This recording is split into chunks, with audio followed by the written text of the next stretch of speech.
Wait. Hold on here. Is this the barbershop?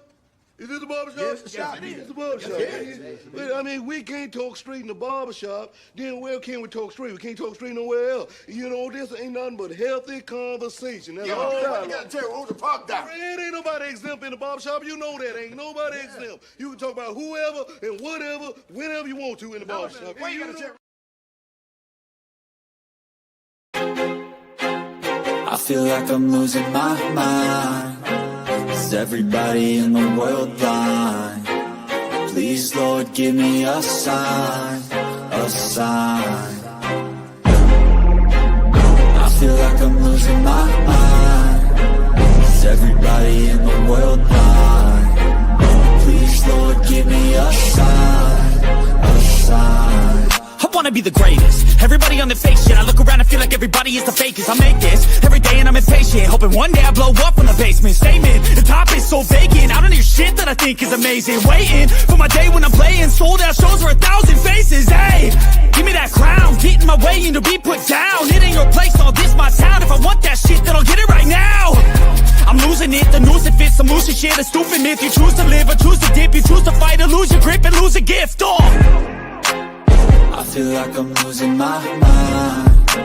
Is everybody in the world blind? Please, Lord, give me a sign, a sign. I feel like I'm losing my mind. Is everybody in the world blind? Please, Lord, give me a sign, a sign. Yeah. There's no mercy in this world, just hunger-thirsty persons in different versions. Each new update, that shit worsens. Why? Pull back the curtain and you'll see the different vermin. We all have different burdens that all seem to cause disturbance. Yo, do me a favor, don't treat me like a neighbor. Don't need the different flavors of your problems just to savor. I've got my own issues, I need a comb to get through. Don't need to groan with you, just go get your own tissue. I feel like I'm losing my mind. Is everybody in the world blind?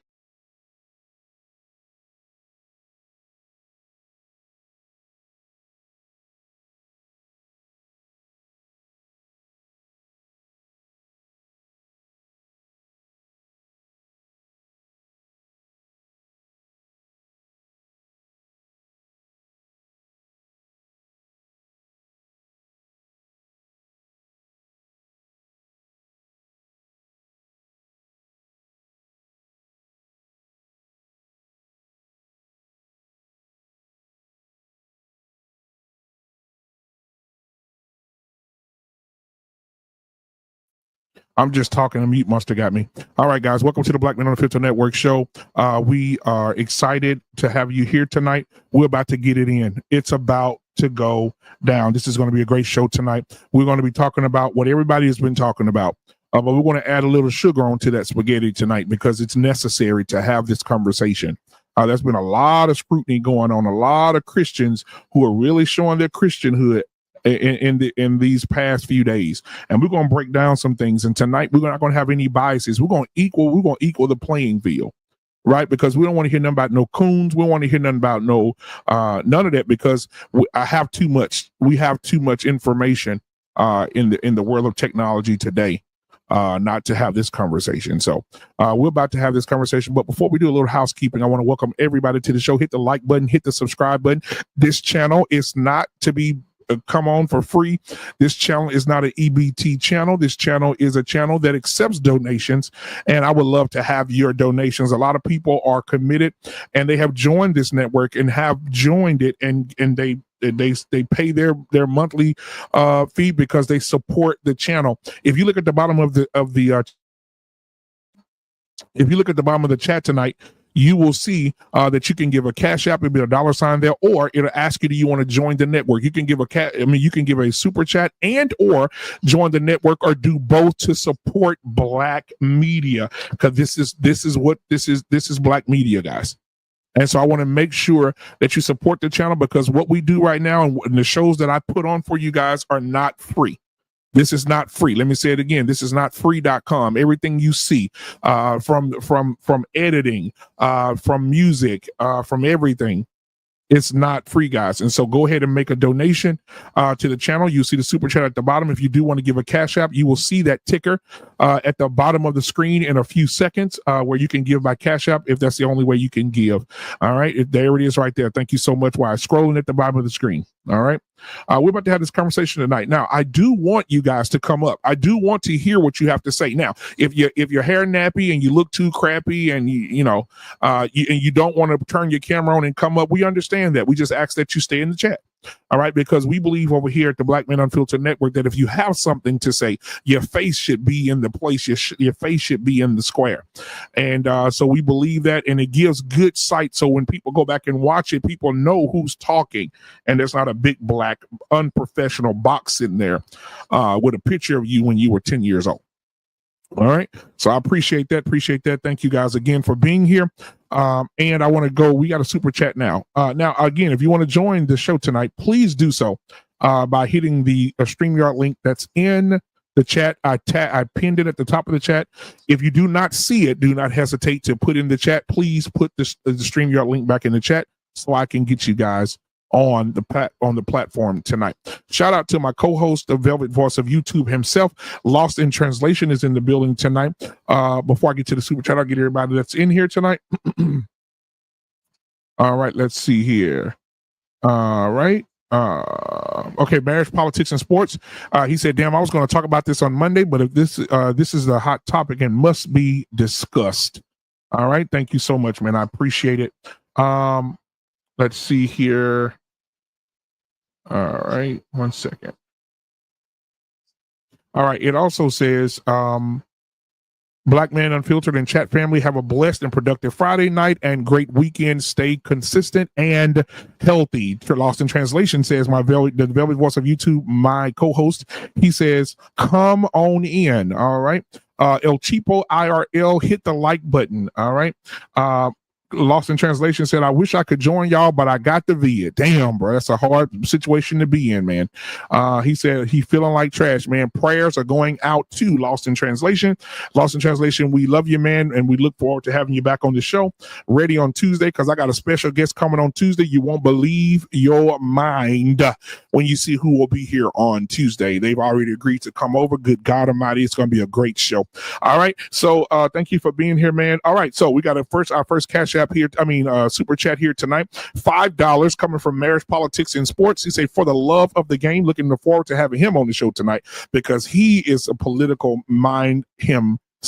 So thank you so much, Marriage and Politics, for the love of the game, the $5 super chat, man. Also, we got Marriage, Politics, and Sports, man. I didn't know you weren't a member already, but thank you so much. Marriage, Politics, and Sports are paying in the building again.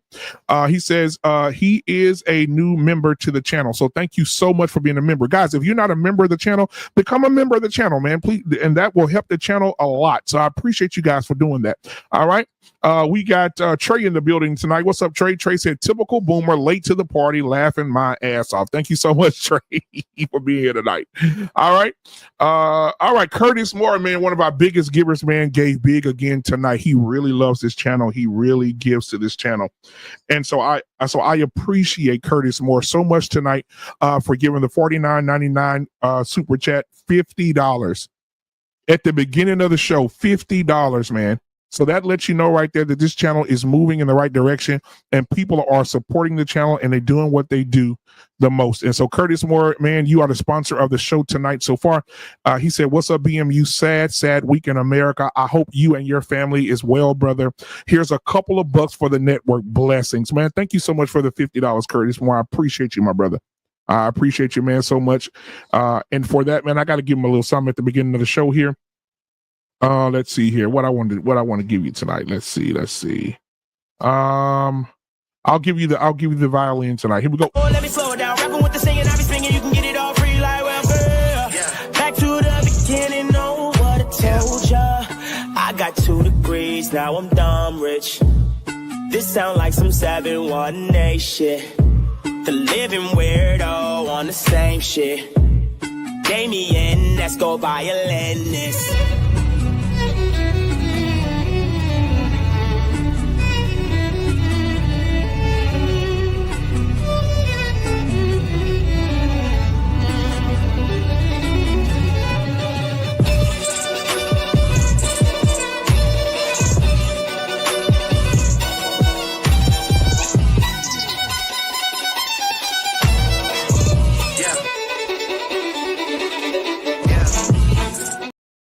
All right, again, Curtis Moore, man, thank you for the $49.99 super chat, man. I appreciate you so much. Also, thank you to our let's see who else gave. Right, hold on. Our Payne, thank you so much for the $5 super chat. It's $55 so much so far for tonight, guys. If you want to give a super chat, please do that. If you want to join the channel, please hit the join button at the bottom and become a member of the channel as well, just like Our Payne did as well. He became a member and he donated $5. So we appreciate you, Our Payne, man. We appreciate everything that you're doing for the channel as well. He has a show on this network on Mondays. Make sure you come check him out. The show is on Mondays at 6 o'clock Central Standard Time, 7 o'clock Eastern Standard Time. So make sure you come over and watch the Boomer Show. He talks about a lot of politics, sports, and relationships. So make sure you guys tune in to that. All right. Let's see who else we got in the building. Lost in Translation. All right. Yeah, I already read that one. All right, man. So it's good to see you guys tonight, man. There's a lot been going on in the world today, man. A lot. Last week, this week, I'm sorry, I lost my uncle. He passed away this week, and I'll be attending his funeral next week, next weekend. And so we didn't have a show on Tuesday. But I thank you guys for coming in on tonight. And also we've had a lot of bad things going on in the world today. There's been a lot of bad things going on. And everybody knows about the assassination of Charlie Kirk. And what I'm disappointed in is that a lot of people are saying that they're Christians, and they're saying that, hey, listen, I love the Lord. He heard my cry. He pitied every storm. But guess what? How many times have God told anybody to celebrate a man's death who was a husband and a father? He was a husband and a father. Now, you may not have agreed with everything that he said, but the man had some points. The man told some truths. All right. He told some truths, and a lot of people were angry at some of the truths that he told. Now, I believe if it was a black man who was sitting in the chair that he was sitting in, telling the same thing he was saying, then everybody would be mad at the black guy. Not enough to probably take him out. But I'm a firm believer that anybody who speaks the truth has a target on their back. Jesus spoke truth. They crucified him. Malcolm X spoke truth. They shot him. Martin Luther King spoke truth. We're gonna talk about him in a minute. Martin Luther King spoke truth, and he was taken out. If you remember the Black Panther Party, anybody remember the Black Panther Party? Do anybody remember the leader of the Black Panther Party? Do you remember who that is? Fred Hampton, right? Spoke the truth. They took him out. Anybody who speaks against, anybody that speaks the truth and speaks against all the rhetoric that's going on in the world today will be taken out.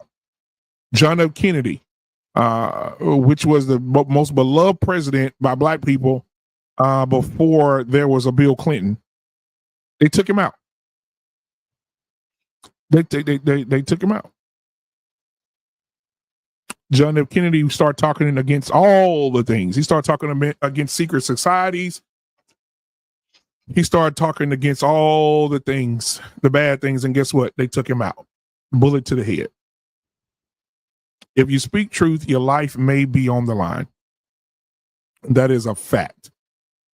And so we want to get into that. A lot of people have been celebrating this man's death. A lot of our people have been celebrating this man's death. I'm a firm believer that people say that they say they're Christians. They say they love the Lord. But what person that loves the Lord or is a Christian celebrates the death of a man? This reminds me of the people who celebrated the death of Kevin Samuels. When Kevin passed away, Kevin was a truth teller. And what happened? He passed away. He wasn't assassinated or shot. But when he passed away, they celebrated his death. Vivica Fox said, good for him. And guess what? It is what it is, right? Guys, I see you guys in the chat. Guys, if you want to come up, if you don't see the link in the chat, please let me know and I'll go ahead and put the link back in the chat. You can click it and come on up to the stage here and speak your mind. I do want to say, I wanted to pull up some of these comments that I've seen come up in here. Trey said the black community could not wait to make this a race issue. That is correct, Trey. Time says the Kennedys got the mafia out of the White House and out of the CIA and the FBI, and his life was given for that reason. Let's see here. Let's see what else we got. All right, man, we got come on, man. Curtis Moore, bro. Man, I can't thank you enough, man. Curtis Moore, he has sent another $10 donation, man. He sent another $10 super chat. And so far tonight, this man has sent us $60 so far tonight, man. So thank you so much, bro, for giving $60 to the platform tonight, brother. That lets me know that I'm doing my job over here, and I've done enough to earn your respect, and I've done enough for you to just want to give. So I appreciate the $60 tonight. So we're at $65 so far tonight on the super chat, guys. If you can't give into the super chat, you can definitely give to the Cash App. The ticker is scrolling at the bottom of the screen for the Cash App. When you give a Cash App, it's no different than a super chat. I will definitely celebrate you and shout you out for that. And throughout the show, I will also go back and shout you guys out again for giving so much to the channel. I appreciate you guys so much. I appreciate that. Curtis Moore says with the $10 super chat, he says, there's a page on Instagram that is currently exposing anyone who mocked Charlie's death. So far, it's been a lot of nurses, teachers, and active military. He said the page is called @ScottPressler. All right, that'll be something to look. That'll be something to look at, man. Thank you so much, Curtis Moore, again for the super chat. I'll give you something else, man, because you've really been benefiting us tonight. Let me give you a little of the Mossy Oak. Here we go. Whatever you want, whoa, whatever you need, my heart belongs to you. Oh, whatever you need, then nothing I won't do. Oh, whatever you want, my heart belongs to you.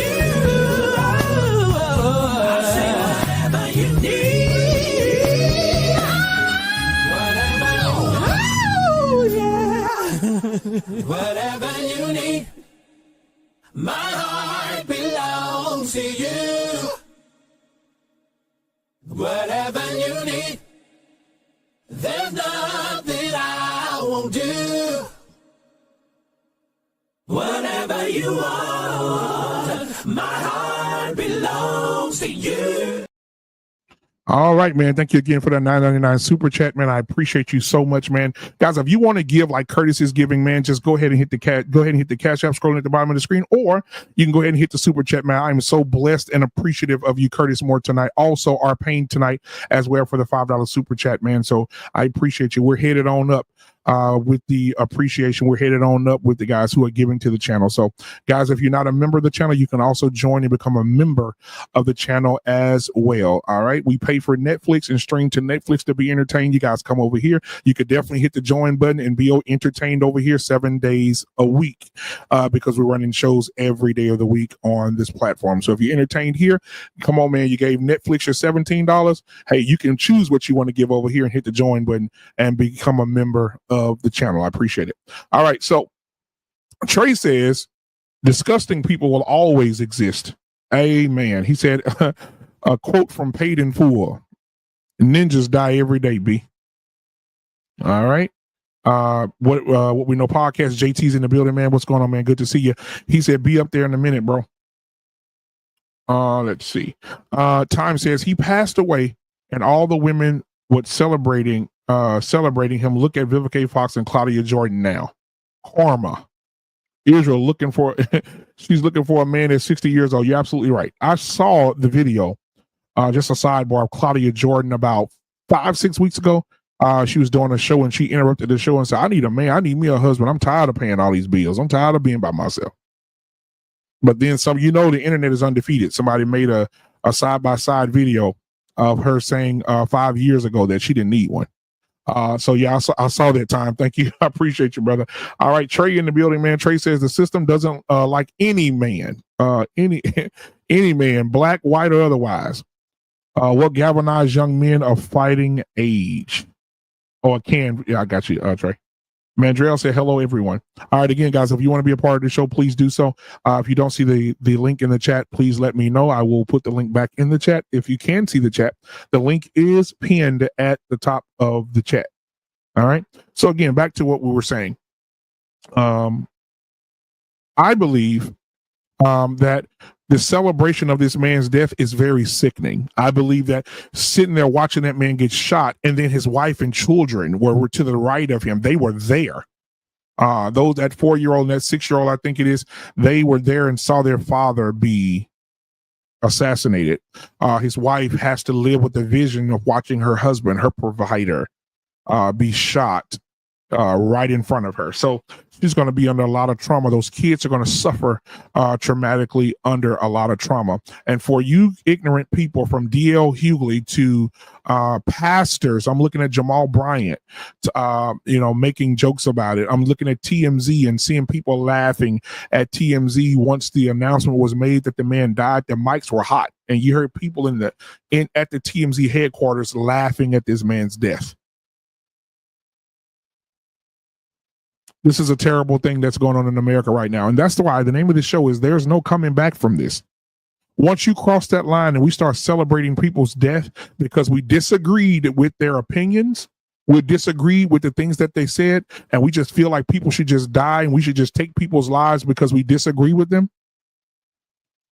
If that's the case, if we're going to do that, then everybody would be dead.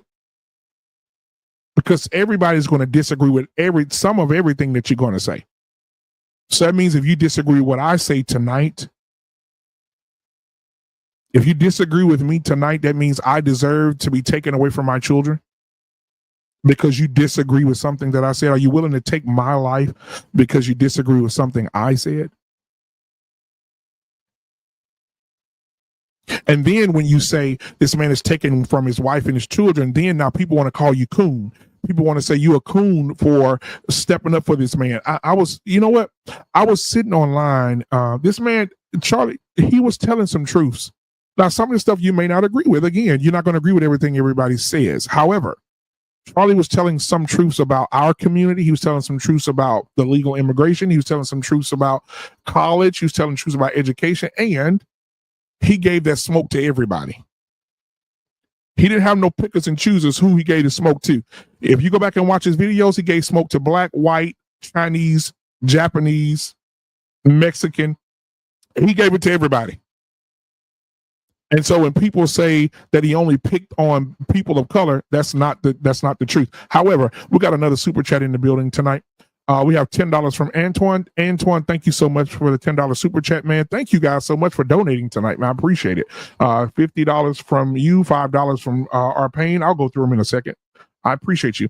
Antoine, $10. He said the situation needs to be a wake-up call for everyone. If things continue to go the way it's going, 3 scenarios will come to mind. Red Dawn, designated survivor, man in the high castle. Bro, I am more convinced that it's the first one.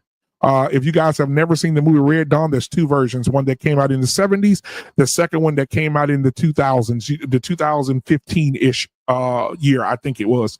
One has what's the guy that died of cancer? Patrick Swayze.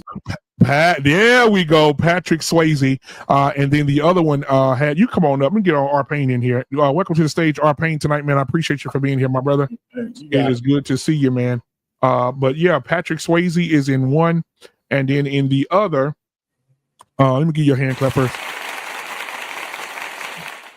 But Patrick Swayze is one, and then in the new one, the guy that plays Thor, he's in this one. He's in the newest version of it. So make sure you guys go and watch that. But he's right. That could happen for sure. Mm-hmm. But again, thank you guys for the super chats. So far, we got a new member. We got Arpain as a new member of the channel. We also got Arpain with the $5 super chat from earlier. Thank you, man. Curtis with the $49.99 super chat. We got Curtis Moore with the $9.99. Come back with a $9.99 super chat. Then Antoine came in with the 10-piece. So I appreciate you guys tonight, man. You guys are really giving tonight, and I appreciate it. All right. Chris Hemsworth. There you go, Antoine. Appreciate you, brother. Yeah. But Arpain, I know that you've been seeing this all over the news, and I know you've been watching a lot of social media, and you've seen people celebrating this man's death, women, teachers, soldiers, whatever the situation may be. Like, what are your thoughts on how they're celebrating this man's death. And this man has 2 children, 6 and 4. He also has a beautiful wife that he left behind. What are your thoughts? Well, I did a live on my channel about when they were talking about catching the guy who killed him. Yes. And a guy came up on the channel. We were talking about it. It was a brother. I've seen him around on Trigger Mike, a couple other things. And then he was kind of intimating the same old trope about, there's consequences to, your speech. And I said, listen, man, you know how dangerous that really is to say that because you don't like what I'm saying, I and the consequences, I can shoot you. I said, if we digress down to shooting people because we don't like what they say, the whole country and this whole experiment is over. Those are the worst wars we can get in. Absolutely. The other thing is this. I've seen a lot of Charlie Kirk stuff, but I didn't really follow him. I caught him when he was talking to all those thousands of kids in the campuses. But the one thing about Black people that really pissed me off is not just the fact that there's so many Black people who want to make their face. They want to make us the face of all kinds of bullshit. Mm-hmm. And the fact that those Black people, that Uglies and all those people almost celebrating the death of this guy is the reason why the HBUs had to be locked down. Exactly. They're the reason why we internalized something that didn't even have anything to do with us. We didn't shoot the guy. Exactly. And they're over there dancing and frolicking. And there was a lot of white people doing that. But, the crazy people say, oh, look at all these Black people celebrating this guy's death. And they had to lock down almost every HBCU in the country. And think about it. I also saw, I'm trying to remember what I saw and exactly how it happened. Oh, yeah. Somebody went to campus today and started asking colleges around the country, white, Black, etc. How do you feel about the death of Charlie? And one of the things that I heard the kids say is, they have a song. Charlie got shot in the neck, said Charlie got shot in the neck. And they're all doing this, like how he fell over in the chair. And I'm like, wow. Wow. Like, I don't, bro, what's really happening right now? Like, I don't understand it. But ladies and gentlemen, I want to welcome somebody else to the show tonight. My brother from another mother, all the way from Detroit, Michigan. Put your damn hands together for the one and the only From What We Know podcast. JT is in the building, ladies and gentlemen. What's going on, man? What's happening, man? Is my mic good? Yes, sir. Yeah. Your mic is good, brother. Good to see you, man. Good to see y'all, man. Most definitely, man. Love both of you brothers, man. Absolutely, bro. Yeah, and so I mean, they went around and they were talking about it, and these girls, like one of the guys was like, let's pray for him. Let's have a moment of silence. And one of the white girls, I wish I could have clipped it and showed y'all, bro. Oh my God. One of the white girls said, do you want to get shot too? She asked the young man, do you want to get shot too? And he said, if I get shot, I know I'm going to go ahead and meet God. So he said, if somebody want to come out here and shoot me right now, let them do it. It's terrible, man. I watched Amanda Seals. She's bipolar. Yeah. And schizophrenic. She's all those things mixed together. She's crazy. And one of her, if you saw that video, you want to throw up all over the floor. Just listen to some of the things that she said. I have no empathy. I don't care if he dead. I don't have no empathy. And then while she was live, she said he been shot. Then somebody sent her a message and said he died. And I thought she was gonna have a little empathy. She said, "Well, life come at you hard, don't it?" Listen, man. I hope the message that people are getting is that we can't let these fucking people get back in power. We can't let these people get back into the reins of power, man. That's what I'm saying. The people in my family don't talk to me anymore, and I'm not really that hard over. I said the reason why I didn't vote for the cackling hen is not because she was a woman. I said this the shit that she stands for I can't get with. And then they said, well, Trump is a racist. I said, is that the reason why you're going to vote for transgenderism? Because you hate Trump? You're going to vote for unlimited, unfettered immigration? Our tax dollars going to these guys getting a free lunch on your dime in the neighborhoods that need the money the most. I said, so what's the matter with you people, man? So I just said, listen, man, we don't have to talk no more, man. Man, it's going to be a 4 years where, you know what? And then just hope JD Vance has this shit together. So we can keep this thing going, man. These people, it's no equivalency either. I'm going to just land it here. Everybody tries to say it's on both sides. Bullshit. Over the 4 years that what's it, the Weekend at Bernie's was president, nobody was talking about shooting anybody.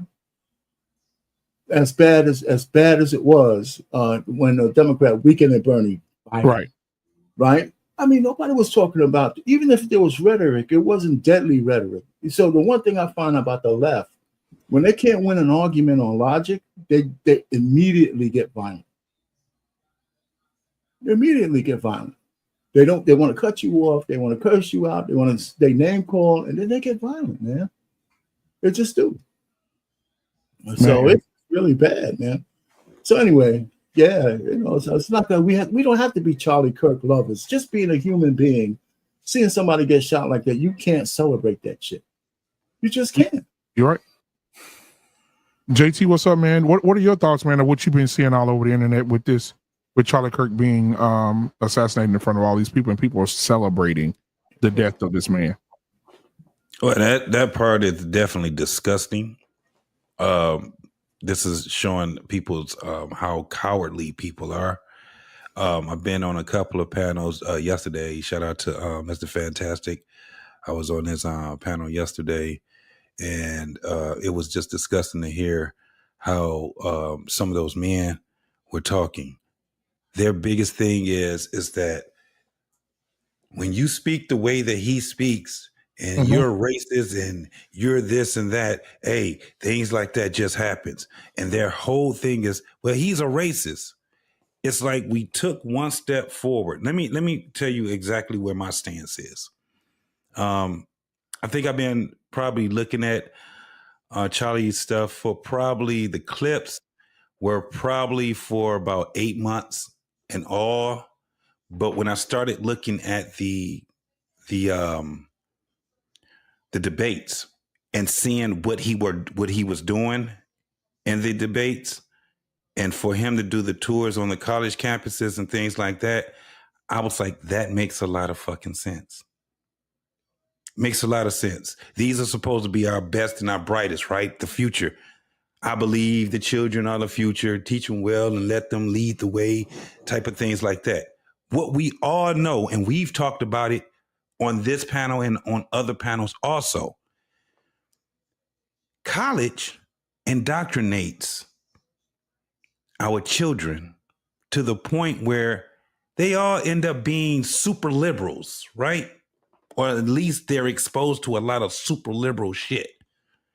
What I seen was happening with Charlie was that he was challenging the way that they think. And what it did was it exposed how indoctrinated they were so far on the left, right? So even if he was really far on the right, did I say it right? Right, left? I don't know. But yeah, you got it. He's on the right. He's on the right. Yeah, he's on the right. Yeah. So the thing is that he challenged their ideologies. That's basically what he was doing. Now, all the other bullshit that's about to come out and has been coming out, he's trying to indoctrinate them and he's racist and all this. The shit was bullshit, right? We have played some of his clips on this panel, on this show here, and other people have too, right? Just to make the bolster points or something like that or whatever, to drive our conversations or our topics and things like that. And correct. Not one time have we had anybody sitting up talking about somebody gonna kill him, because nobody thought of that type of shit. Nope. Nobody was sitting here just going and raising the picket fences. I mean, the picket signs and talking about this is a extreme racist and he's an extremist. Nobody was saying none of that shit. They were tweeting his shit. They was tweeting the clips and stuff of the debates he was having with the children that was in college, that's getting ready to get out here in this world. What I saw in it was something that we actually need.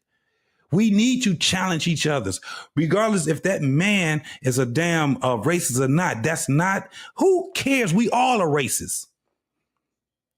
So it's disgusting to me that something, for one, so horrific that happened in front of all of our eyes, something horrific happened to his wife and his children.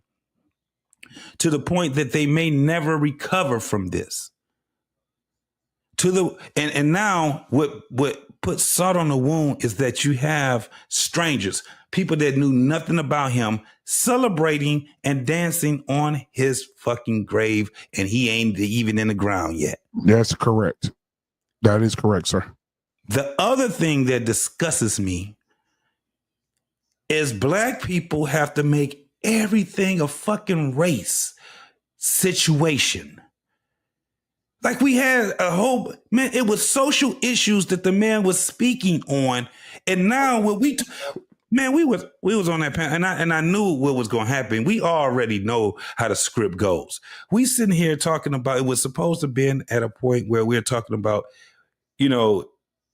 how we, our thoughts on what happened to this man, right? These niggas, I said, how the fuck we get to raise slavery? You could talk about building, you could talk about making a damn sandwich, a Dagwood sandwich or a grilled cheese sandwich. And at some point, when you get the wrong goddamn black folks in here, it gets to slavery.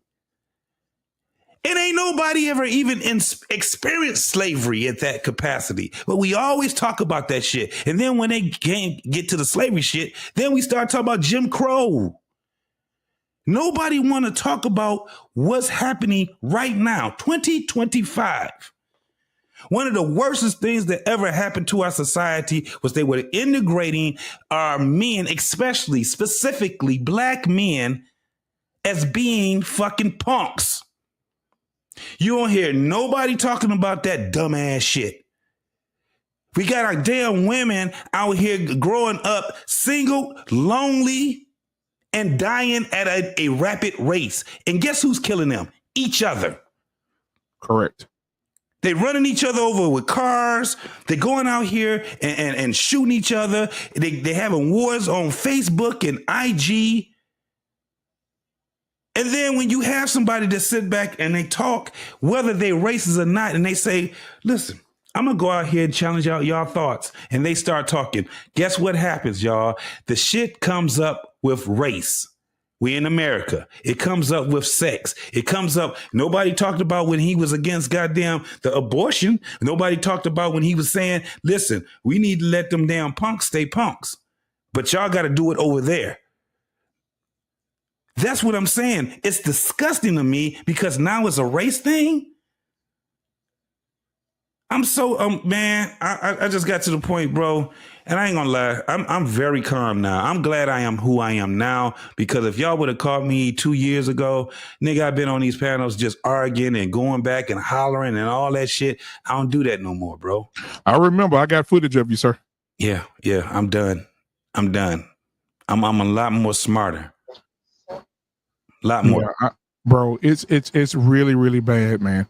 We got another super chat from Curtis Moore again, bro. Curtis, man, I appreciate you, man. I appreciate you very much, bro. Curtis Moore with another $10. He said, when the media constantly labels conservatives as Nazis over and over, shit like this happens. The media is to blame for this tragedy. They effectively radicalized Tyler Robinson. All right. Thank you so much, man. I appreciate you, brother. While y'all gather y'all thoughts, I'm gonna play him a little something here. While we gather our thoughts here, and we'll be right back after this right here.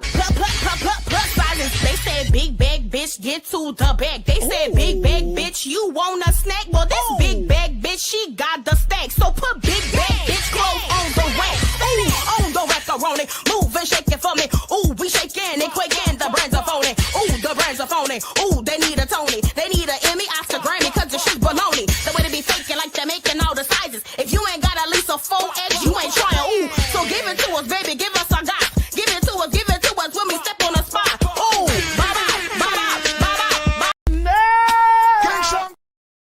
all right, man. I appreciate that. Appreciate it. With the $9.99 super chat, man. Man, Curtis, you the sponsor of this show tonight, brother. You rocking and rolling over there with these super chats. I appreciate it, man. We got Trey in the building tonight, man. Trey is in the building tonight by phone. Trey, man, what is going on, brother? How do you feel about it? I know you were real passionate about it earlier, man. I wanted you to get your voice to be heard right now, man. I know you. Go ahead, brother. The floor Yeah, is yours. I appreciate you for having me up. Yeah, sorry for breaking the rules. I don't know what's going on with my camera. I was trying to get it to work early on another channel and it wasn't working. Look, Charlie Kirk said some things about Martin Luther King that I didn't necessarily agree with. He referred to Martin Luther King as awful and not a good human being. Charlie Kirk was a he had an alliance with a whoish community, and he backed them. He defended Israel. A lot of things I did not agree with Charlie Kirk. The one thing that I love about anybody, and it's not just Charlie Kirk, but anybody, is the ability to have civil discourse, the ability to want to sit down and say, you know what, let's talk it out. We may never agree. You may say some things that I don't like. I may say some things that you don't like. And we may never get on the same page. But what is actually healthy is for the two of us to sit down and actually have this conversation. Now, when I was growing up, I was told that college was the place for these things. I was told that universities were the place for these things, and that this was the location in which you had such discussion. So I always thought it was pretty cool that he was going to these universities and he was challenging the young brains, the young minds of whether it would be liberal or conservative, whether he was challenging the young brains and the young minds of whether it was white men or black men. This was good. This is good. There's a phrase, any of us who played sports growing up, we heard it a lot. Iron sharpens iron. We heard that a lot growing up. How do you get better if you never want to have conversations? This idea that this liberal left has, that if you don't agree with me, you must die, is absolutely insane.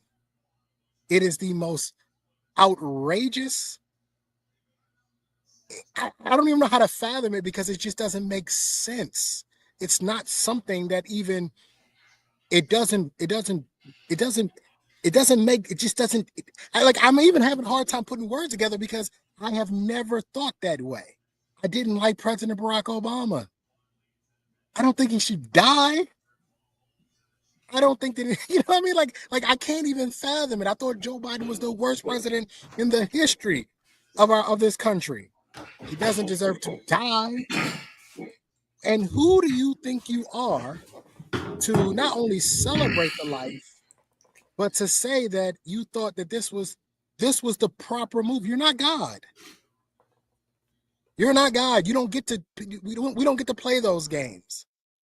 I have a lot of issues with this, and the Black community in itself has just literally shown its ass once again that we don't know how to handle these types of situations when they happen. I hear people saying, well, this isn't our fight.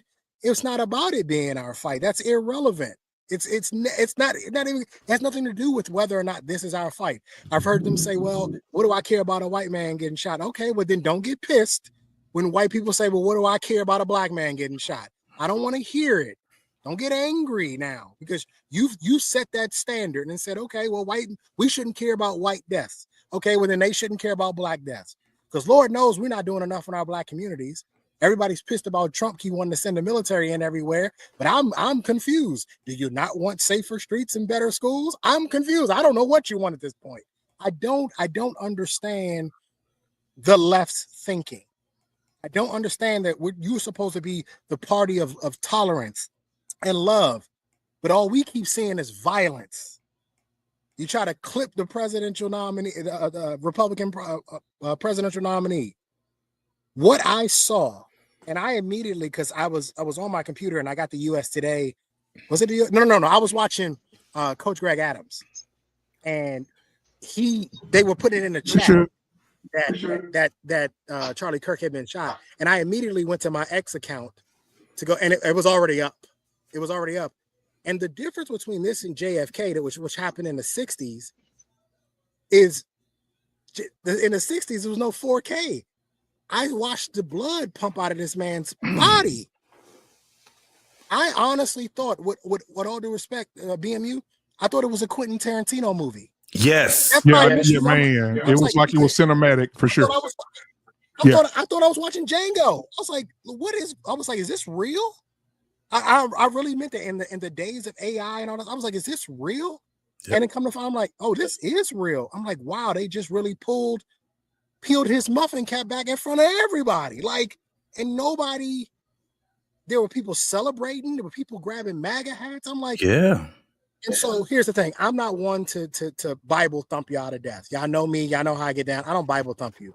But what I do know from my limited knowledge, it's one of the ways that they started to talk about the end times is people's hearts going cold, turning to stone. Yes. And it's one of the things that is mentioned. And what I am seeing over and over and over again is that people don't even have just mere compassion for one another. We don't even have like, okay, fine, you don't agree with him, but should he be dead? No.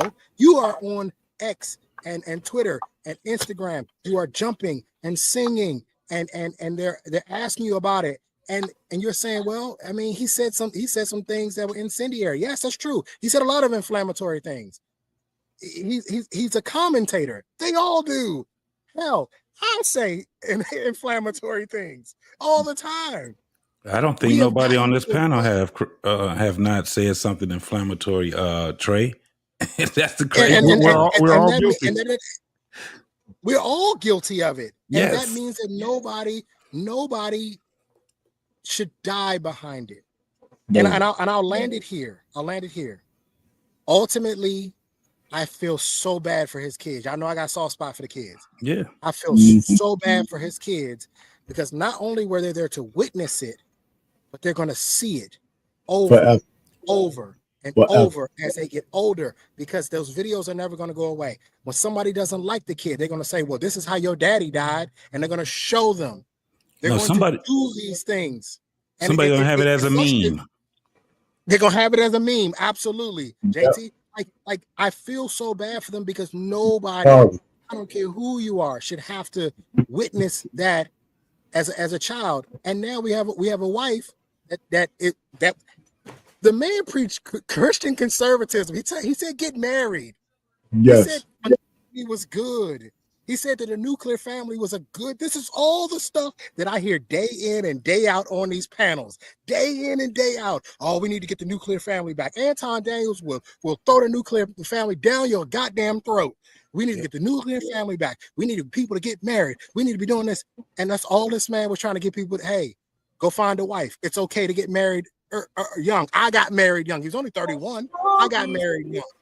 Go get married. It's okay. And it's like, and I said this on the other panel. What do y'all want? Yes. Because it seems to me that when you have what you want, you don't want it from who's giving it to you, and you don't want it the way that they're giving it to you. I don't know what you guys want. You want conservatism? You have people fighting for that.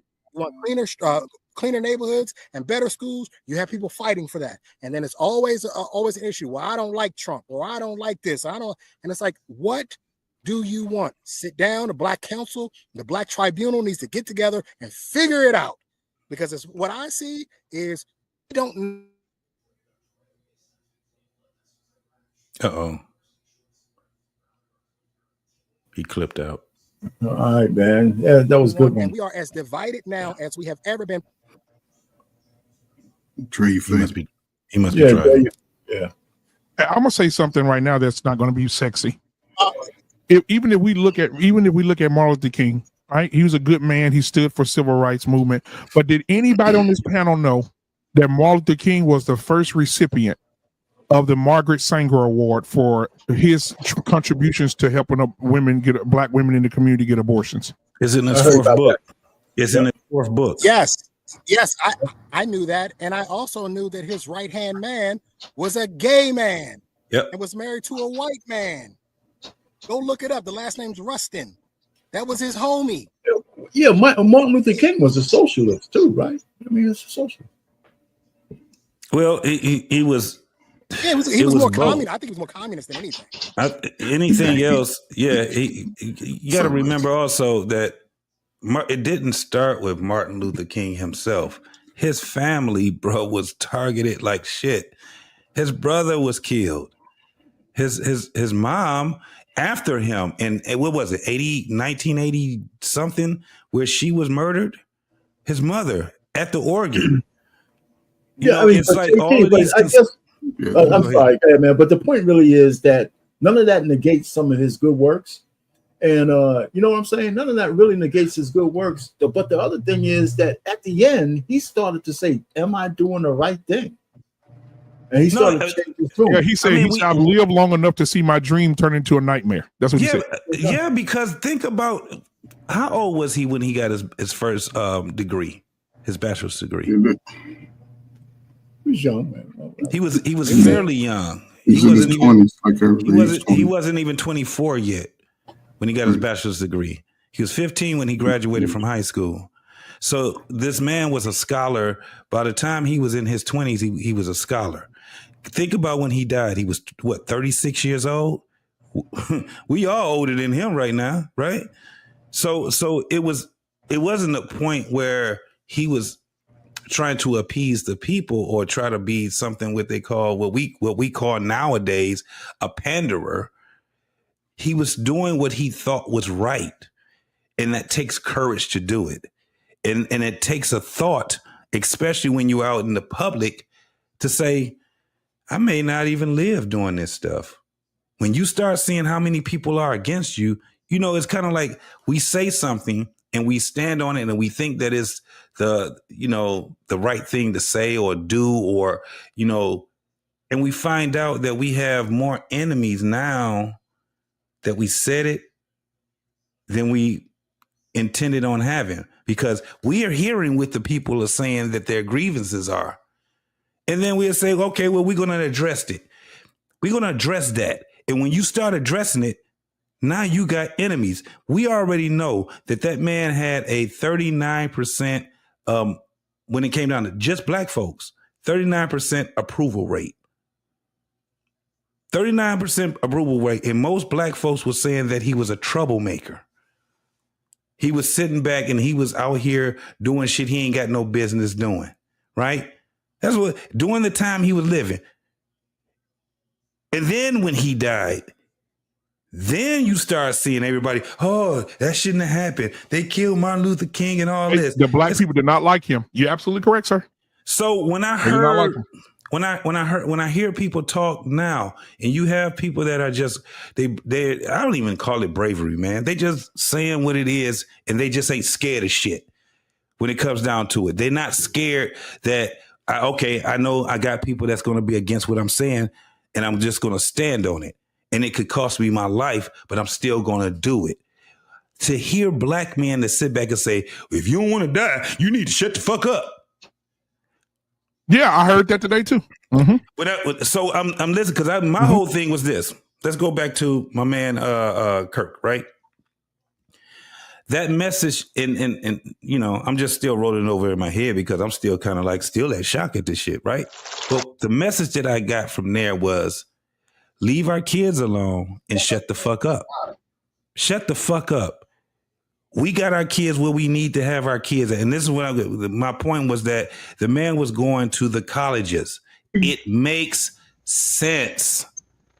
It makes so much fucking sense for him to say, hey, this is where our brightest, and supposedly anyway, our brightest ones, that's the future. These are the ones that's supposed to be giving people jobs. These are the ones that's supposed to be leading people. These are the ones that's going. So let me see, while they're at 18 to 24, 26 years old, let me see what their ideology is. Let me challenge their ideology. And I'm going to get killed for that? Yeah, so let me welcome my two homies from far out. Alexis from Texas in the building tonight. What's going on, girl? Hey, good to see you, Coach Ferg. What's going on, man? What's up, y'all? What's up? Good to see y'all, man. Good to see y'all.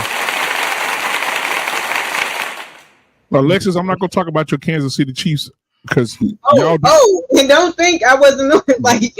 I just want you to know your dynasty is over. I just want you to know y'all gonna have a problem with them Eagles Sunday. We're gonna talk about that later. We'll talk about it later. Right. But welcome, Alexis, man, Coach Ferg. Thank y'all for being here tonight. Alexis, what are your thoughts about what you saw? What you've been seeing around? I just wanted to interject real quick because I know Martin Luther King did his thing or whatever, so I got to be the Kanye with my Malcolm X. He did say that he realized that the way that Malcolm was moving was probably the better way than the way. Malcolm So, said the you know what I'm same saying? thing. Yep. You know what I mean? I just wanted to put that out there. But because I'm a Southern person, at the end of the day, a lot of our core beliefs are more conservative than they ever been liberal.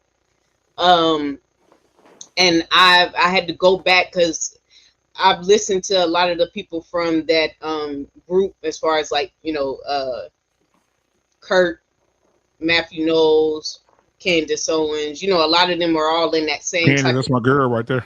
yeah. So I've listened to where like I was even confused at first. I was like, dang, Kurt was talking like that, because I get fed so much of his stuff when he's talking about the women's stuff and the, you know, the transformer type issue. So I overlooked what was ever with the race thing, because that's what I was getting fed, you know, the YouTube algorithm, how it go.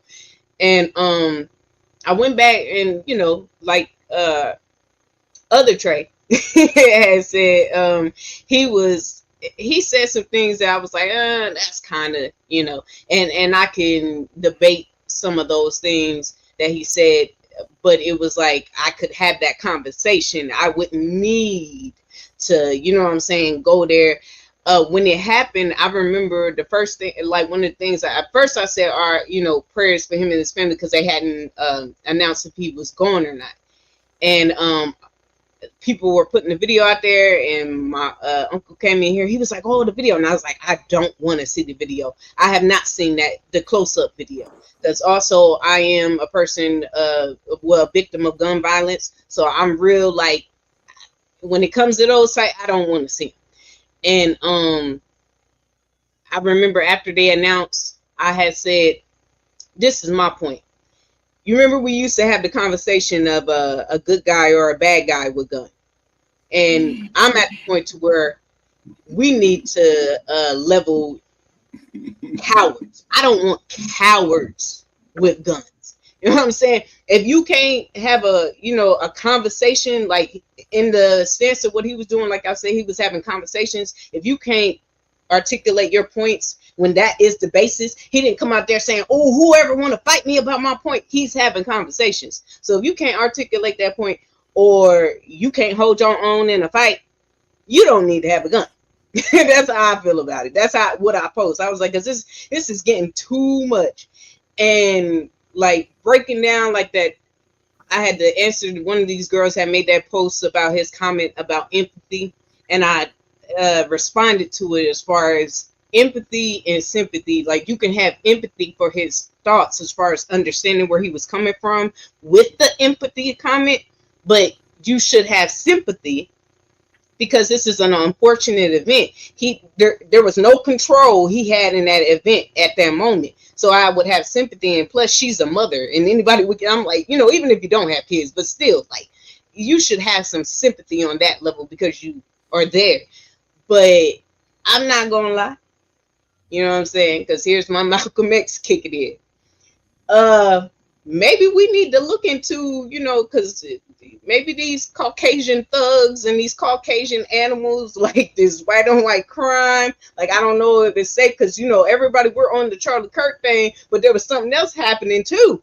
A lot of people, you know, Kirk is overshadowing it, but there was something else going on too. And it was like, I don't even know, you know, I'm in a predominantly white area. Maybe I don't know if I want to send my kids to school. Like, you remember back in the day, we used to want our kids to go to the predominantly white school. Now look what's going on at their schools. Look, and then and counterpoint, he was at a college, a school, which is predominantly white. We're having these conversations. We should, I mean, and respectfully to a man who wanted to have conversations, maybe that is a conversation that needs to be opened up about the violence amongst their community and what's going on there, because it happened. All of this happened on the same day. All of this happened on the same day and in school. Regardless, it was at a school, predominantly white schools. That needs to be a conversation. Ain't nobody want to talk about that.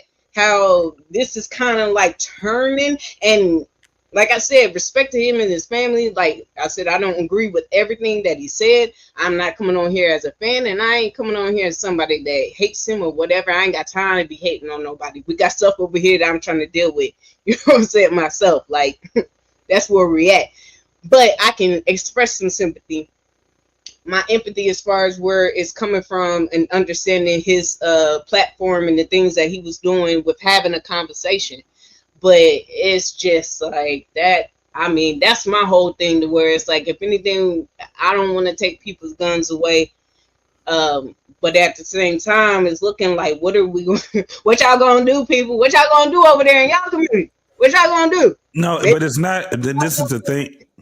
But Alexis, this is what I'm saying. We have to kind of broaden the way that we think when it comes down to being in America, right? We fucking Americans. I don't give a damn how you look at it. We're Americans. Whether he was at a predominantly white or predominantly black school, what the issues was, he was addressing them, and he was giving the opposite, someone that was on the opposite side of their thoughts, the opportunity to be able to address it. And he gave it enough time. This wasn't like he had somebody to come on to his panel, but they got commercials, so we're going to do it for an hour. Plus, we got to give three minutes per commercial. That wasn't this shit. This was at a point where it's like, I see what it is now, and I'm going to go to these colleges. It wasn't like he was like, I'm just going to go to this one or this one or this one. Because guess what? If somebody felt that he was doing black people a disservice, go to a HBCU. You think he wouldn't do it?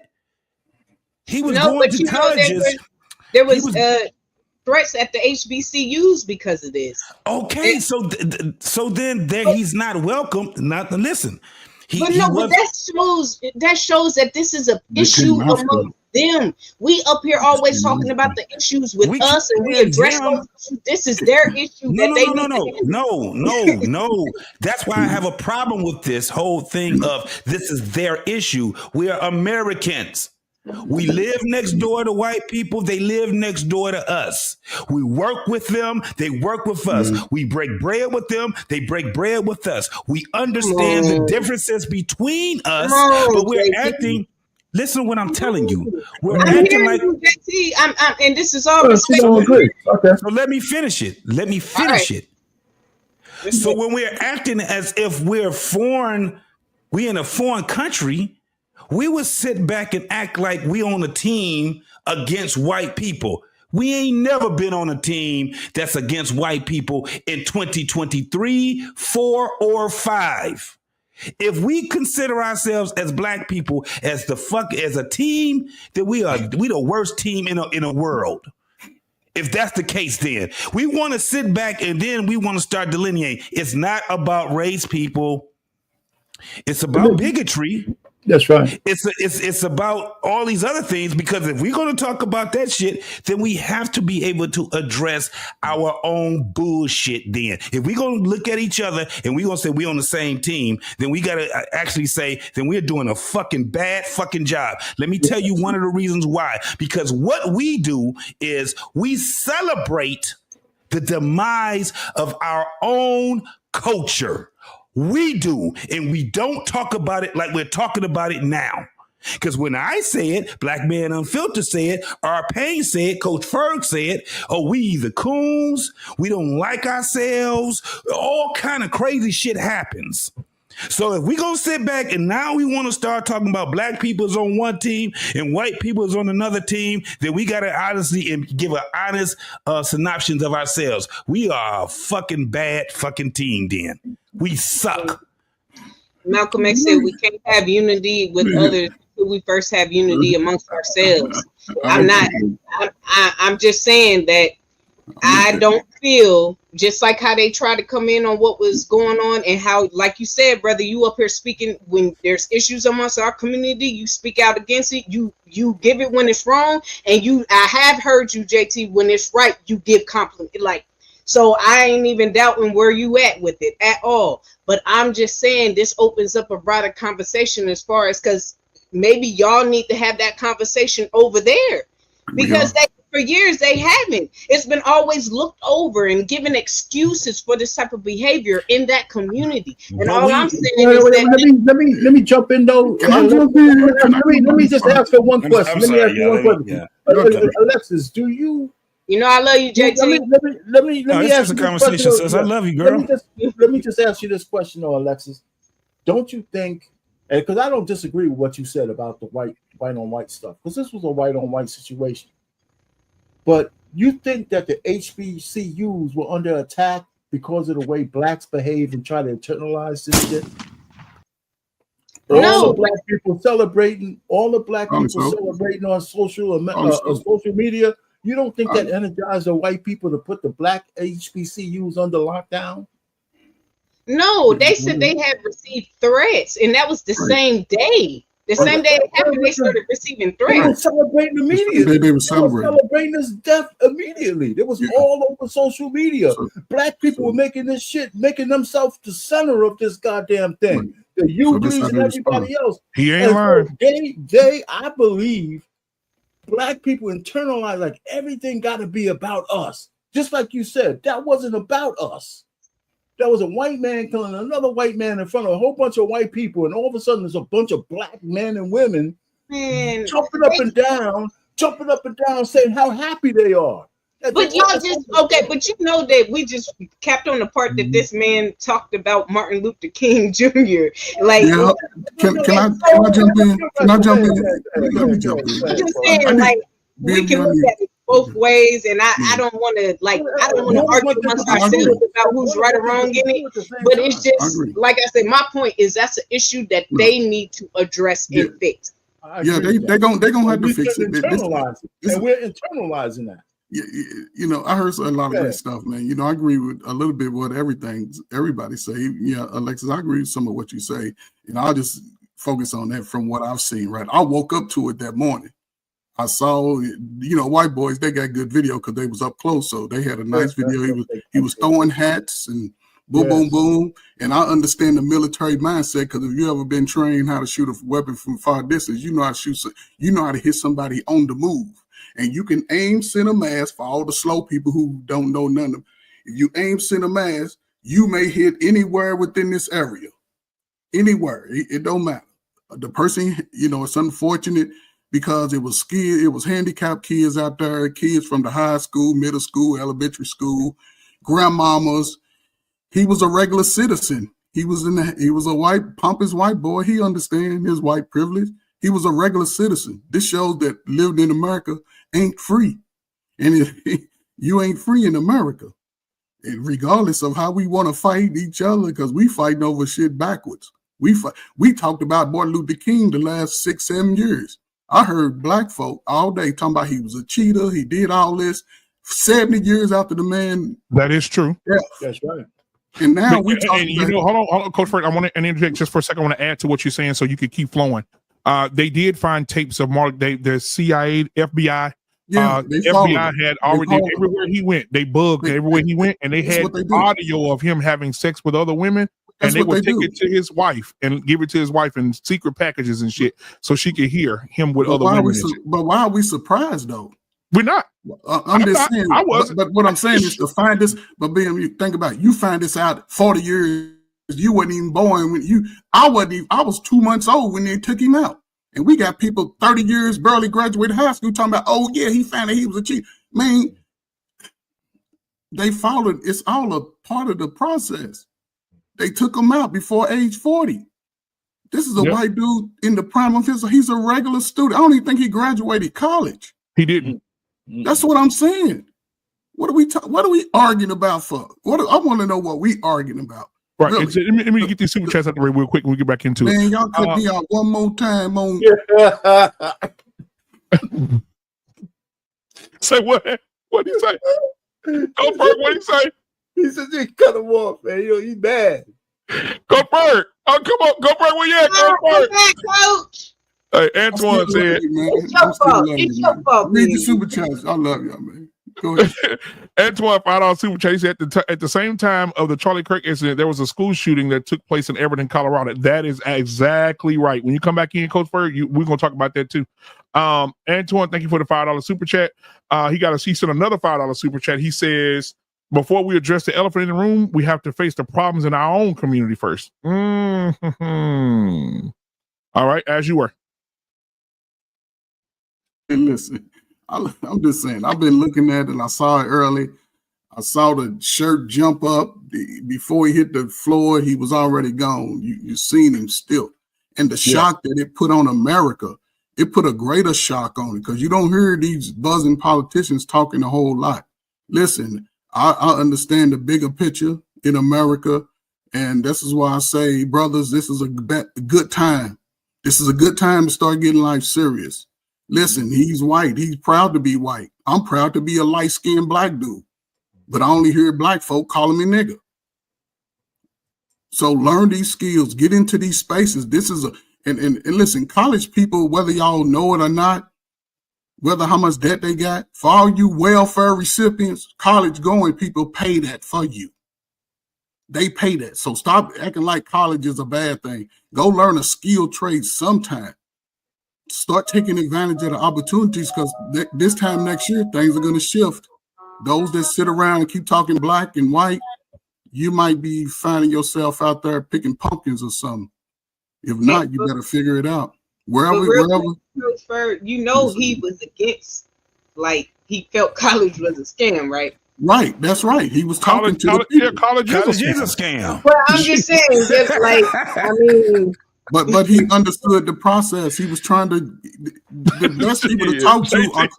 Muhammad Ali went around the country talking to colleges. Muhammad Ali did the same thing. Malcolm X did the same thing. He did the same thing they was doing. What happened? Everyone ain't here except Muhammad Ali. He got to live out his life because he was a boxer. This is not new. This is a white dude, a regular white boy.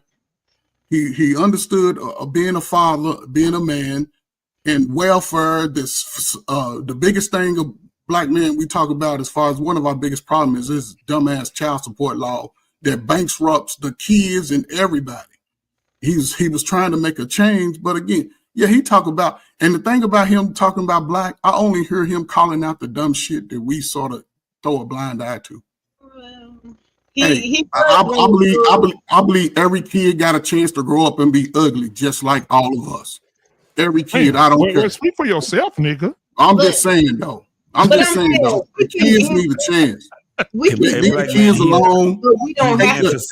Let me say two things and I'll shut up. For America, take the dope out the streets. If you're gonna legalize marijuana, take crack, heroin, meth, get that off the streets. Let people just learn and be slow on their own. You can't take these hard drugs off. Stop playing. I'm glad they took the sugar off the food stamps. Kids is overweight. Get outside, get some energy, learn how to do some other shit besides talk about black folk shit. Learn how to hunt, fish, whatever, climb a tree, whatever it takes to survive. We men, we ain't got time to be lagging behind talking about our women. No, they'll catch up if they don't. Hold on, Coach Ferg. EBT in Michigan is still lit. You can still get everything that you want in Michigan. Trump go clean that up, though. It ain't got to our state yet. Trump go clean it up. But what I'm saying is, this is a good time for people who serious about life to get serious about life. It's a good time. If not, I agree with that. Ain't gonna be no more welfare, no more Keith Sweat songs, no more Baby I Love You. It's gonna be like you're gonna have to get out here and get yours. So those days is numbered. He showed you. They killed a prime white dude. Could have been prime for the presidency at 35. So I'm done, man. It's crazy, man. Let me address this. We don't have to be acting like. That's the thing. Like, he did say some stuff that was crazy. Like, he was one of those ones that believed it. And like, oh, we were better during slavery and Jim Crow. He was one of those. So this is the thing, and the marriage rate in Jim Crow, JT, you know, the marriage rate in Jim Crow was what? Yeah, it was. R-Pain, you was at Jim Crow? What was the marriage rate in Jim? The marriage rate was over. It was. We had the highest rate until they gave us birth. It was the highest rate. We was 80-some%. We was Not 80-some% not only married, bro. that, you know, when all the stuff that we talk about reparations, all the shit that they destroyed that black people have was during Jim Crow. Yeah. All of those fucking towns, all of those Black Wall Street, all that was during Jim Crow. We built empires during Jim Crow. And what did they do? What did they do when they saw us building? Right now, we ain't building those things. Because every time we try, they break it down. It ain't no every time when you try. Hey, this let me say this, and I got to give a shout out. Ask me the question, JT. Oh, go ahead, bro. Jim Crow, when we were under the most oppression, we built empires because we had to do the things we had to do to build them.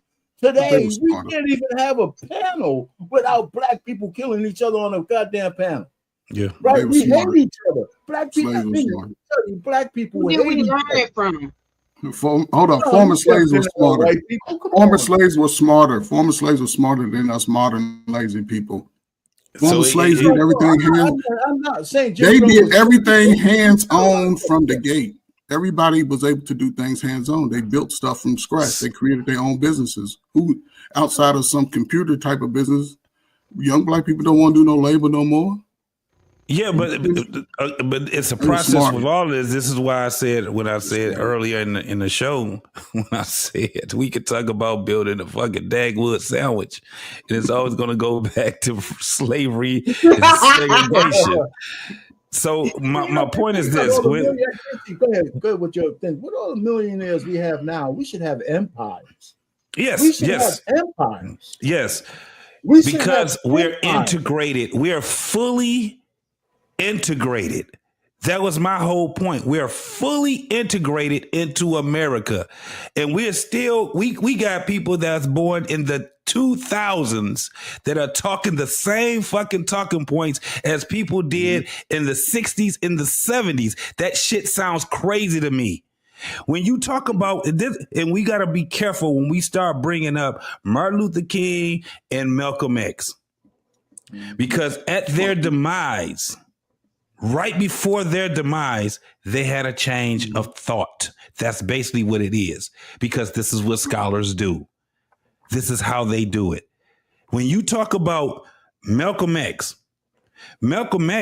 was silenced by the head of the Nation of Islam, right? He was silenced, suppressed because of his thoughts. This is when we have to come back to the 2000s, y'all. We got to bring, because we keep trying to be on somebody else's laurels. Shout out to Tommy Sotomayor. He has a song called Somebody Else's Laurels.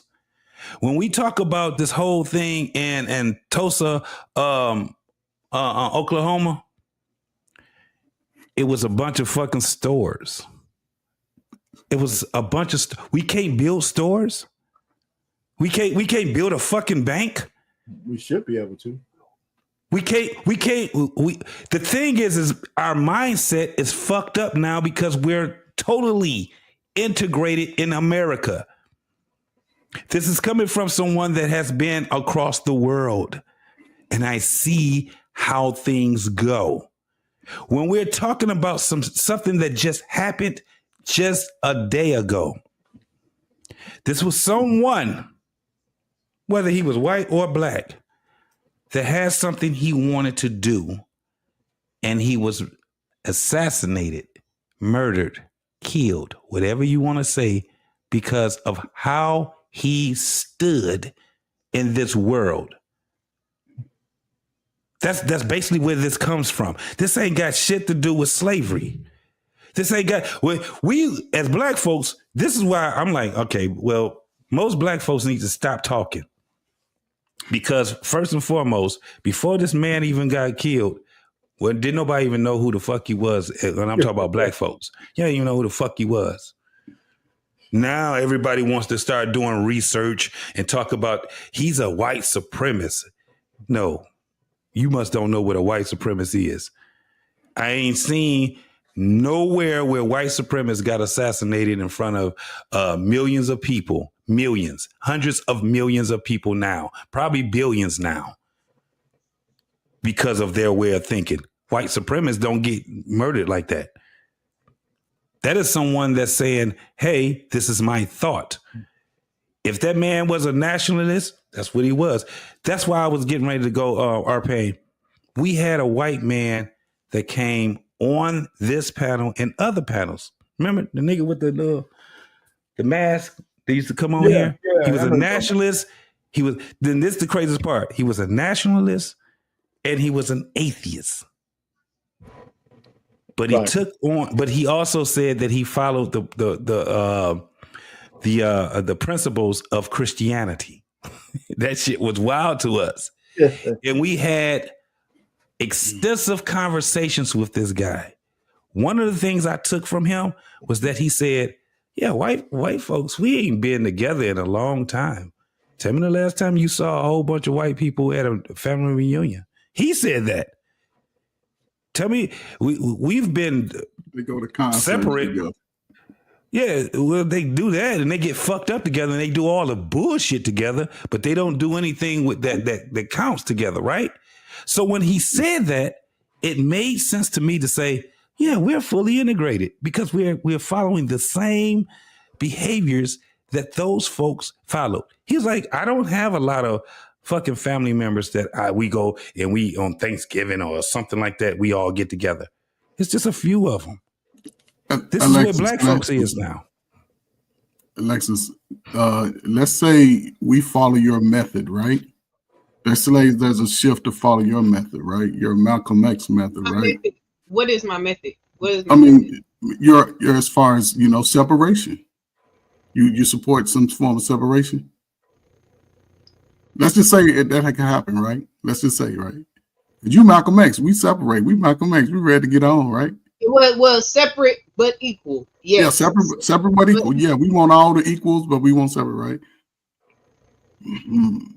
I believe I'm like 15. You're probably close to 40 or something like that. Y'all gonna have problems in y'all age group. What age group are you going with? Are you going with older or are you going with your age group? As far as within my community? If you're gonna say tribal up in your community, are you going with the men or are you going with the women? No, but I'm not saying no. As my community, we're all together. We're not. I'm saying as far as I'm talking about from the race part. As far as that was something that was put out there even by Malcolm X.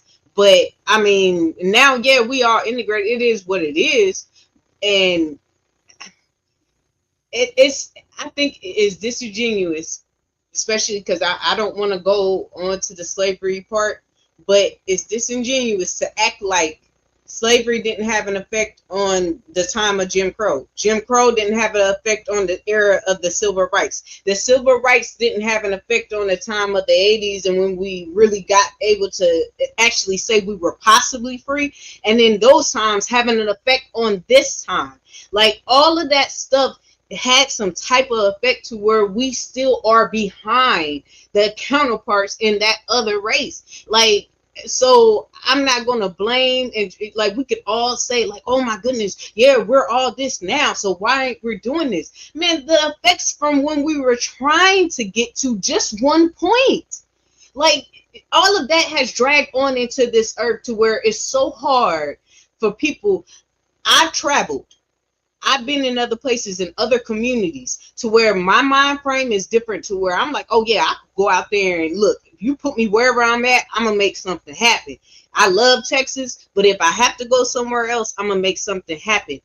If no one ever taught you that, how do you know that it's that easy? If your mama went through stuff and your grandfather went through stuff and his grandfather went through stuff and they're all suffering from the effects of, how do you can be that one to say, oh yeah, I'm gonna make the change? But it's so hard.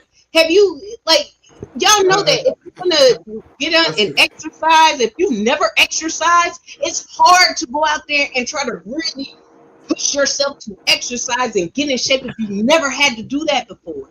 So that's what I'm saying. Like, It's so easy for us to be like, oh, y'all, we could do this now. Don't be trying to make excuses, man. It's easy to be said if you've been in the position to say, you know what, I know I can. And there's a lot of people that look like us that haven't been in the position to say that I know I can. And they just don't know how. And the thing is, I see what Alexis is saying. And here's the thing, fellas, like the damage that was done to black people in America is way worse than people today give it credit for. We've forgotten a lot of that because people like us on the panel, we've gotten out of that. We've risen above it, made something of ourselves. But the damage was way worse. Mandrell, was it easy? Was it easy to get out of it? No, of course not. Thank you, Antoine. He said generational trauma. Myself and JT. Shout out to y'all on the panel. Shout out to JT. We're in Generation X. I mean, I'm on the tail end of Generation X, but I think Coach Ferg is there too. He might be the early birds to it. But me and JT we heard the blueprint. Go to school, graduate high school, go to college and get your degree, get a good job. Now, right in the middle of me and JT's generation doing that, everything flipped upside down. Game crack. The entire game changed. Crack. All the rules were different. You know what I'm saying? So, and yeah, keep in mind, that's what Alexis is saying. But hold on, man, hold on, because this is my point. What Alexis is saying is extremely valid because how many people do y'all know, especially us in the South, especially you, BMU, how many people do you know of older generations and the same generation that you're in now who just simply don't know anything else? A lot, nigga. Right. And so my thing is, you go generation after generation after generation, they don't know, they don't have anything to teach the next generation except what they know. Except all you guys. Except you. So all they know, but here's the thing: I'm going to be a part-timer in that person's life. Yeah, you know what I'm saying? Hold on, R-Pain. I'm going to be a part-timer in that person's life. But if they come to me even as often as once a week, but they got to go back home 6 days out of the week and deal with the same BS. But which end of the spectrum are they going to be more likely to lean on? But this is where I come from all the time with the whole perspective. Like as you said, you younger Gen X, I'm 57. I'm right in the middle of Gen X. You and JT came from homes. JT lived in Detroit. Half his neighborhood was families. You lived in the neighborhood where it was families, fathers, mothers, everybody, right? When that dope came into y'all life right after high school, that shit changed the game. Those kids are now adults today. So I can understand. But in the South, I knew a lot of people in the South that owned property. When that dope came, a lot of them lost that property. A lot of these inner cities started to being destroyed by its own self. I saw young brothers taken out. I saw young mothers being strung out on drugs. Those women and boys and kids that survived are adults today. They 40, 42, and they see the struggle. Not saying this. Hold up. The white man bought the drug in, right? They bought it into young teenage boys, right? They took advantage of the teenage boy living in the inner city, living in the hood, whatever. They took advantage of it. So the money was there, but the money was destroying us. Now that's where the government needs to, I said earlier, take the dope off the streets. Y'all legalizing marijuana, take the dope off the streets. Yeah, black folk can't do dope. It gets into black folks smoke weed all day, go to work, climb the Empire State Building, won't no problem. But when they start getting into that dope breaks them down. It turns down. It's spitting all now. It's spitting all now. Number one, here's the thing. Number one, marijuana is not an actual drug. No, it's not. There you go. The reason why it's illegal is it was some bullshit that the Rockefellers pulled because they were in the lumber industry and hemp was going to take that over. Point, though. But beside the point, my thing is, R-Pain, I understand you. We ain't got no excuse. My thing is with R-Pain's.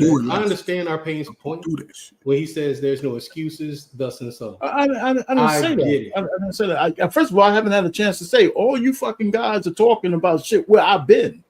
And you're all saying stuff, and I've been there. And I'm sitting here listening to y'all talk, man. I've been down there, man. I was born in the Jim Crow era. And I'm sitting here listening to y'all telling me, give me the assistance. We have to have some kind of solution oriented. We're not going to save everybody. Everybody's not going to be saved. And my solution, and this is what Anissa said, right? She said this, right? She said, if we could have done it, we would have done it by now. And if we wouldn't be, in the position we are in. So what I'm saying is the way we're talking is like there's no solution. Right. And I'm saying we can only be informed by the past. Right? And everybody today, no matter how ignorant you are, have the greatest weapon in their hands. And that's one of these fucking guys. No matter how poor they are, there's information at your fingertips if you want to look for it.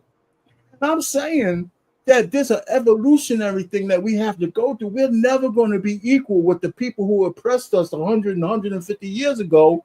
That doesn't mean we can't get started. That's the truth. That's true. We just got to get started. And let me finish. Let me just finish. And I'll be right here. So we get started where we're at. And what my generation does this and the next generation does that, it's up to us to teach the following generation.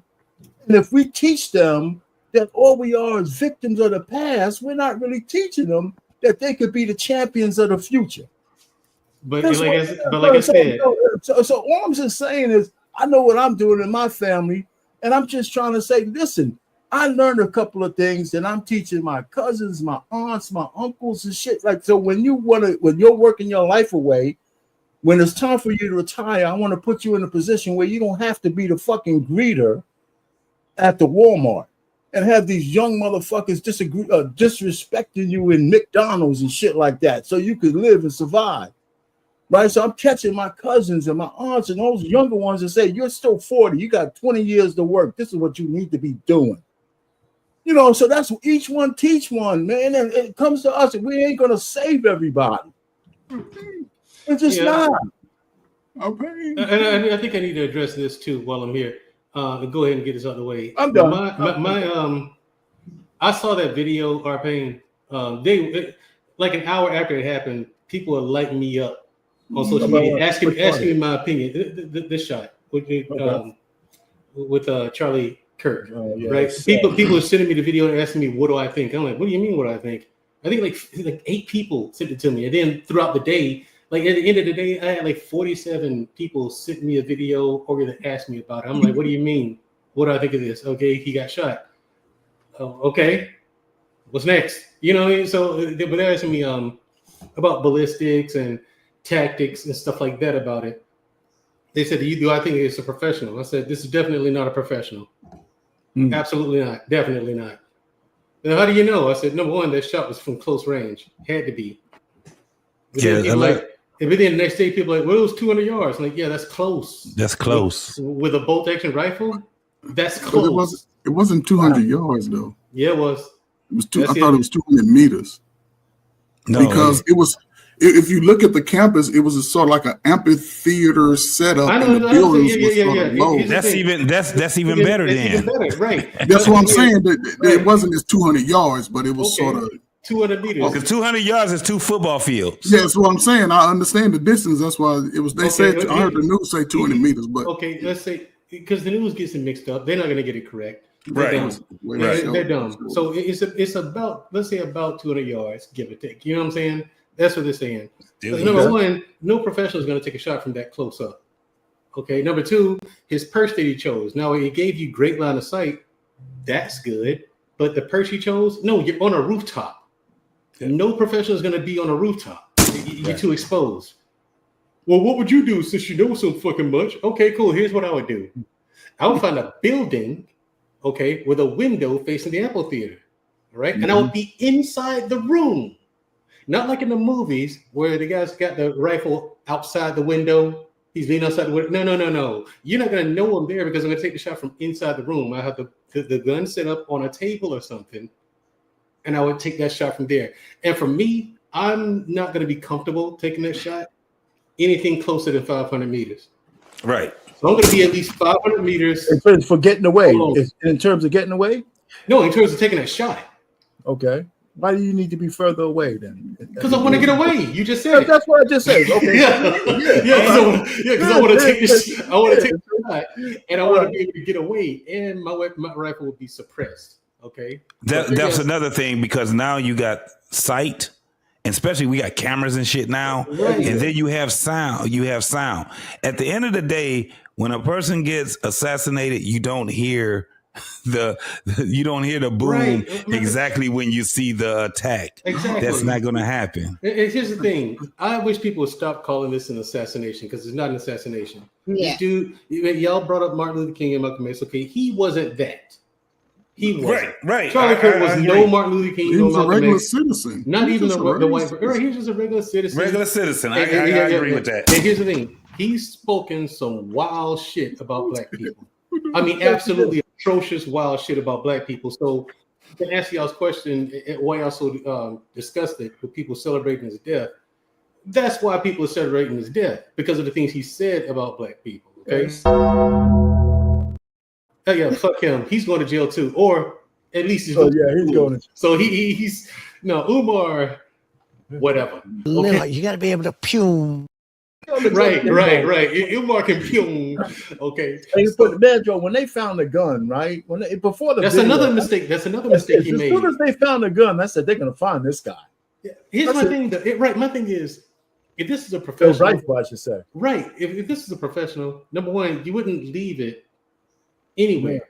Yeah. You would not leave that weapon anywhere. And the thing is, okay, now here's more stuff with this whole case that doesn't sound right to me. Okay, I saw the video. I finally seen the video today of him leaving the area, wherever. Right now, they say they found that rifle.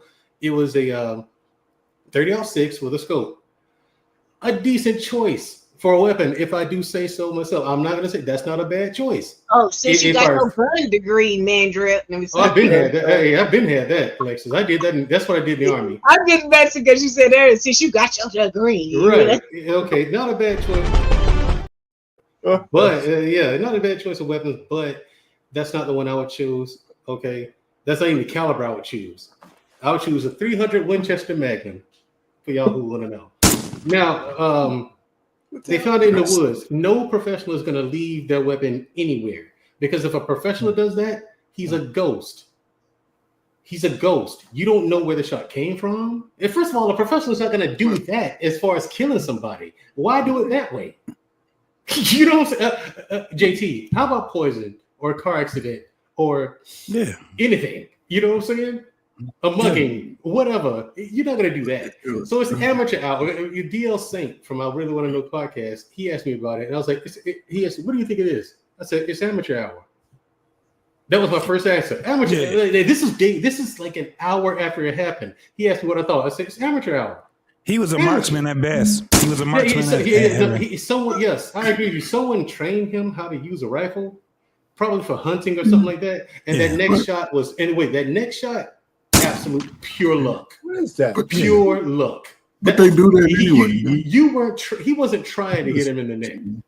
He was trying to hit him in the heart. He was trying to hit him in the heart. But he's fellas, come on, man. Hold on, Trey Far. You know how to shoot. But because of that, no, he was going for the head, JT. But he miscalculated the altitude that he was in and the windage.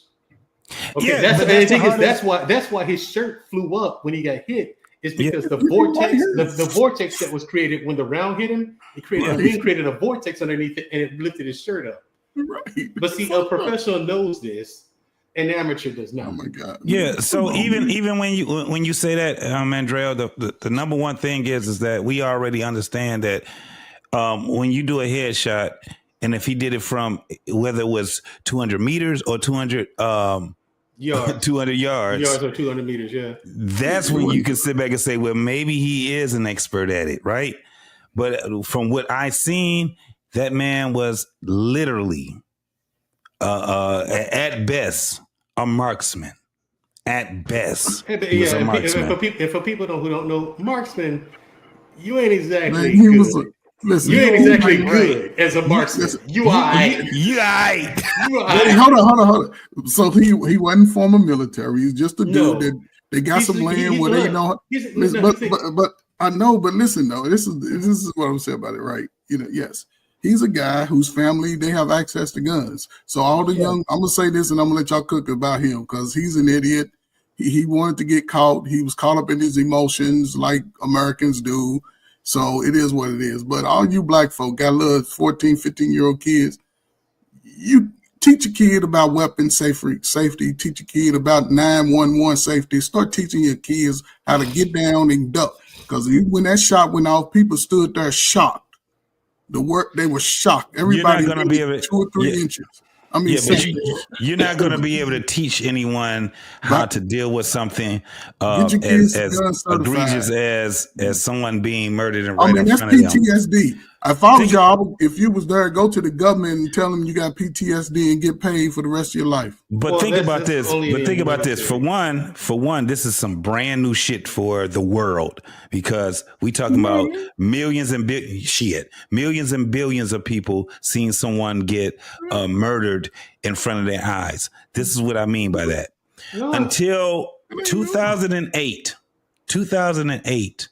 was probably the time where you had the most people that ever seen a murder right in front of their eyes. Facebook, whatever, what else we had Instagram that was going on? Instagram and all of that shit. 2008 was where that shit came from. Before 2008, there was about, we got to say 95% of the people in America, I can't say in the world, but the 95 people in America have never witnessed a murder, ever.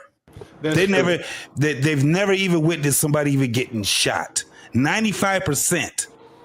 So now what we're seeing right now, this shit is brand spanking new. This shit is wearing on people. Here's the thing, JT. Like when I saw it, I was like, so, you know what I'm saying? But because the thing is, someone says, what about JFK? Here's the thing about JFK. JFK was done that way to make a point. That's why it was so public like that. And plus, it is confirmed. It wasn't in 4K though, right? But here's the thing: it's also confirmed that confirmed that Lee Harvey Oswald was not the only gunman.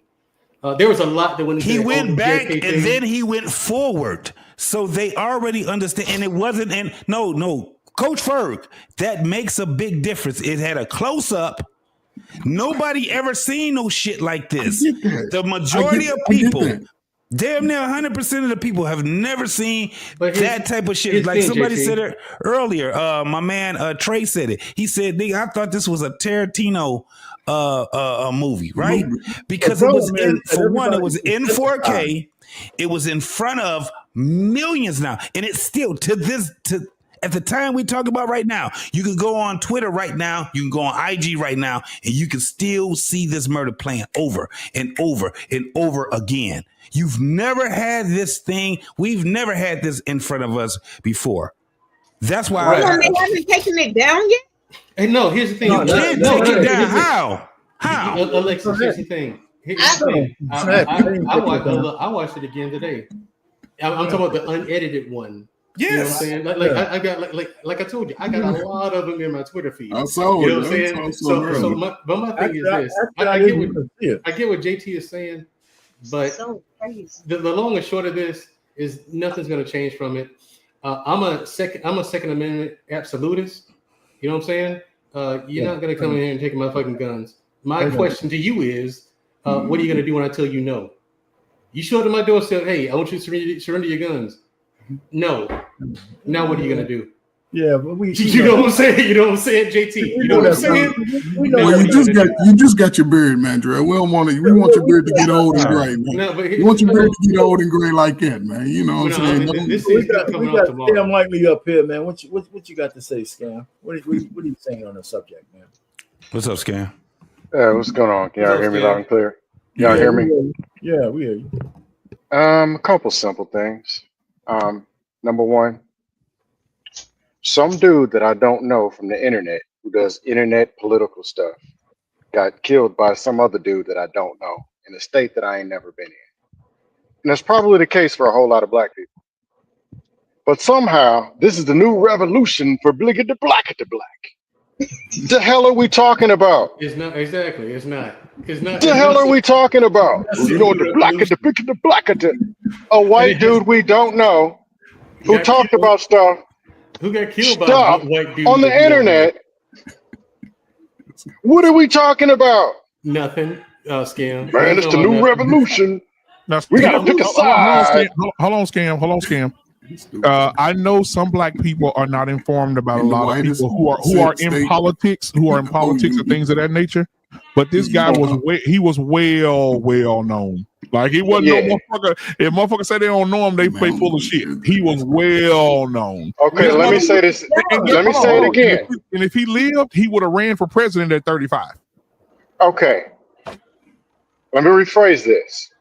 Some dude that I don't know, and a lot of people don't know, and if they do know, ain't gonna see, wouldn't meet, don't know what he's talking about anyway, got killed by some goofy dusty. And this is the revolution. The hell are we talking about? What revolution are you talking about? People because they've been talking about white on white crime all day. They ain't been talking about blackity black. My point again, blickety black, wiggity white, anything. Let's just be real. People are just clicking on anything so we and slobbering and bringing it up. No, here's the deal. Today it's blackity black. Tomorrow's wiggity white. Then by Sunday it's going to be divorce and 50-50. All over this incident, or somebody we don't even know. You always go back to the same old bullshit. Don't let scam. That's what they're gonna do. Scam. Don't derail this conversation, Scam. I'm telling the damn truth. You're not telling the truth. But again, because I don't agree, or I don't just act as if every narrative on YouTube is the reality.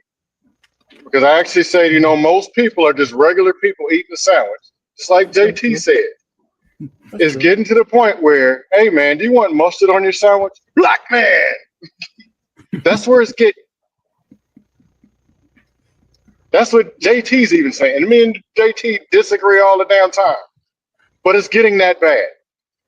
Okay, we were speaking. We understood that, Skim. We understood that. That's not, we understand that. So at this point, since we all understand that, what is your opinion? Did you research this man? Did you see what his views were? No.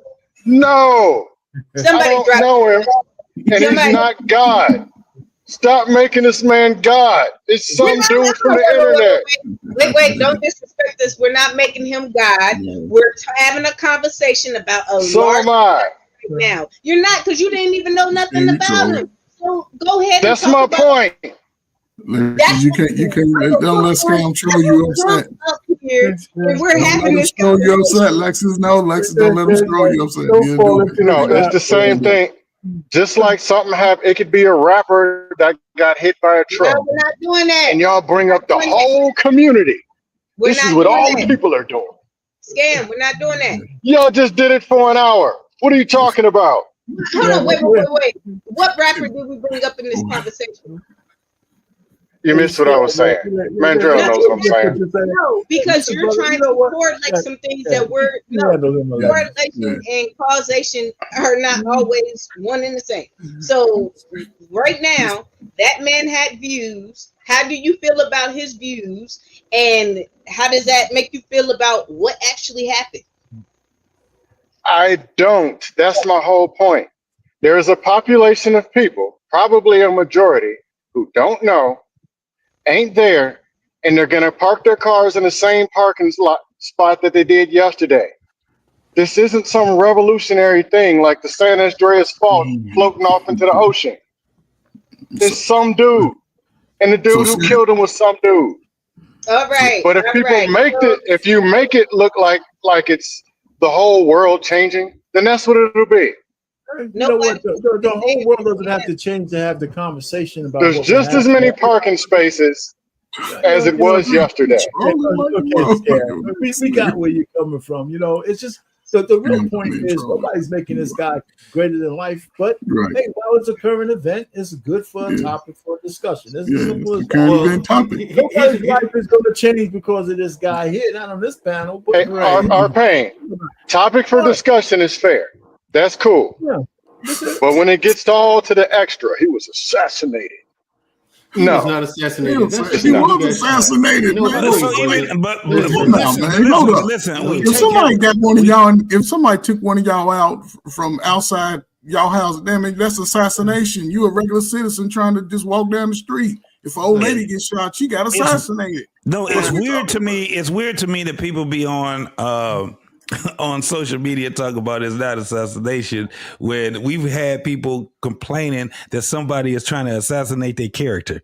Huh? When we talk about when motherfuckers getting sued, we talk about motherfuckers getting sued over defamation, and the first thing that come out of people's mouth is assassination of my character. JT. So it's weird on social media to me to hear people go into semantics. We understand exactly what assassination is, and we understand what murder is. Guess what it is? Assassination is still murder. It's still murder. You get what I'm saying, though, JT. But it makes it even more fucked up when we can't even keep things in context. The most sickening part to me is when you have someone like how Scam Likely say some dude that ended up getting murdered on a global platform, global, because you can't be local no more. And you can't be, when you talk about internet, this shit is global. It is not national and it is not local anymore. It is global. When we're talking about this type of thing that's happening for someone that was trying to change culture by just saying debate. That's basically what it was. Debate. And we would take it out of context and we would call this man a damn racist and what's the other? Doesn't matter. We all are racist. Every one of us is. Everybody that's sitting there saying that this man is a fucking racist, they're racist too. You're racist too. But the thing is that he was murdered in front of the world. Here's the thing. We take it out of context. We take it so far out of context when we start talking about shit like slavery. Wait, what's that got to do? Now, what's that got to do with anything? Or we're talking about his talking points. You can't talk about his talking points anymore because guess what he did? Even when he had his talking points, he gave you an opportunity to go and debate him. It's in the spirit of debate. It ain't in the spirit of white supremacy. It ain't in the spirit of being a racist. It's in a spirit of debate. No, it was not. That's where I have a problem. This shit is crazy as fuck. Now, had the man said what he had to say and he didn't get killed, nobody would even be talking about this shit other than me, R-Pain, and a couple of other people. Because we were the ones that were sitting back and we were talking about the things that we agreed about, what he was saying, or debating about, and the things that we did not agree about. We were the ones that were. It overshadows everything when you start talking about dumb shit that don't even matter. Yeah, no. Facts. But wait, who's? So pretty much, this is a white Umar, and I'm give me a second, Scam. Give me a second, Scam. So, because I'm behind the curve on this, JT, I haven't been watching a lot of, well, none of this bullshit, really, to be honest. But who's bringing up? Because I'm with y'all. What does this have to do with slavery? What's this got to do with that? Absolutely, what you just said. No, DeMonte, turn your camera on. DeMonte Green Beans, turn your camera on, sir. That's my whole point. They bring What's up, Tommy? Not only is that, that's what I mean by people taking things out of context, right? When this shit happened, let me tell you the number one goddamn group of people that got attacked. The one that got attacked was black men. It wasn't even 10 hours. And we had motherfuckers going on social media, black men. Y'all self-hate because y'all over here crying about this white man being killed. It wasn't even 10 hours. And we had motherfuckers attacking us as black fucking men. When we're saying, damn, that was fucked up. JT, I didn't get those messages. Okay, you didn't. But let me tell I'm you not something. subscribed to IHateBlackMen.com. So I don't know. I don't know who the white guy is who got killed. What are we talking about? We talking about people taking shit out of context. What Like I unit? said, Oh, a God. white man got killed and motherfuckers start on their panels. Just go on panels. You can go on any random fucking panel and you got people talking about slavery and goddamn JT, you're proving my segregation. point. This You're might be on risky dust having you panel. on today as well. You're on dust panels. That's what they do. That's their job. Okay, well then Johnny, we agree then, scam. Then we no, oh, agree. no, I'm not talking to JT. you. Dust panels is not a great rep. If that was a representation of black men and black women, I would have sniped my damn self from 4 feet away. I beg your pardon? Joke. It's No, not I'm just reality. what It I'm represents saying. the. No, what I'm saying though, scam, is this. It's in the spirit. I don't care what nobody say. It was in the spirit of debate. Period, bro. Yeah, let's move past. What's up, Tommy B? What's going on, man? What you got on the topic? What up, Tom? What's up, Tommy? Oh no, I was just watching. I'm at my daughter football game, so I don't want this speaker gonna go off in a minute. I don't want to go off on the mic. No doubt, no doubt. Okay, so because like this, fellas, some of this stuff y'all got to catch me up on because I don't watch the dumb shit no more. I honestly don't have time, but yeah, I'm completely indifferent to the situation. I mean, so what? You know what I mean? People die every day. I don't care one way or the other. I don't care one way or the other. I mean, especially about him. Like I said, he said some wild shit about black people. Yeah, and my thing is that's why we're celebrating it. I'm not saying that's right. bullshit. Let me tell you, Mandrell, that is some bullshit. Because at the end of the day, you did not have this man standing up with a picket sign saying "fuck niggas." He just was not saying that. When you actually understand exactly how this man was moving, you can't say that because it wasn't. No, you can't. The things I've heard him say. I've heard him say. Yeah. Wait, but y'all saying, and the thing is this, and we always talked about this. We've been doing this shit for a while. Motherfucking black men want to be butthurt about because somebody says something about what's going on with black folks. That's some bullshit to me when you're talking about someone that was there. Like I said, it was in the spirit of debate. So it wasn't like he sat on his own on his panel and he was in a room by himself and he was just like, these niggas is killing each other and y'all niggas need to get this shit together. On this podcast. No, listen, what I'm telling you, it's in the spirit of debate. That's not in the spirit of debate on this podcast. If you let me finish, if you let me, no, but that wasn't what his platform started to be. Bro, it started to be where fuck. I don't even understand how you niggas even love this. That's not the point of what I'm making, and this is why I say people take it out of fucking context. At the end of the day, it was in the spirit of debate. Now, if the motherfucker didn't give a motherfucker a chance in face to face and say, okay, so what is it that you have to say to counter what I have to say? And so I can understand that. But he didn't. The motherfucker gave you a microphone, and let me tell you what he did with hundreds and hundreds and hundreds of people. He asked them to prove him wrong. Let me tell you what they couldn't do. Prove him wrong. They could have. They just didn't know how. Yes, the fuck they could. They just wasn't educated. Did you hear what you just said, Mandrell? Hold on. Did you hear what you just said? They done had thousands of swings at this shit, and they couldn't do it. He was going from one campus to the next campus to the next campus. Bro, they could nobody do it. He did get beat. What are you talking about? So if there was, but it wasn't black folks that was doing it by themselves. My point is that it's in the spirit of debate. I'm gonna end it with this right here, Payne, and I'm gonna let you go. It's in the spirit of debate. That's what I was gonna say. It's the spirit of debate. The topics might not be pleasant, but everybody had an opportunity to debate them. Sometimes he won, most of the time he won. Maybe once in a while he lost, but it was all part of debate. He would even give the dumb shit he said about the black shit. I didn't agree with a lot of that stuff, but you had a chance to debate him. You had a chance to debate him. Hey, listen to Doe Monty. I see you up here, man. What you got to say on it, man? What's up, Green Bean? I don't see how y'all say that about this dude. I really don't. I really don't care anything about his death. I mean, I ain't celebrating it, but at the same time, just Doe Monty get a little. I'm not mourning and nothing like that. Man, we got a new guest up here. Let him say a little bit of stuff. You got anything to say, Doe Monty? What's up? Can you hear me clear? Yeah, we hear you. Yeah, we got you, bro. This is not our fight. And that's about all I got to say. Okay. Yeah, you're right though. It ain't our fight.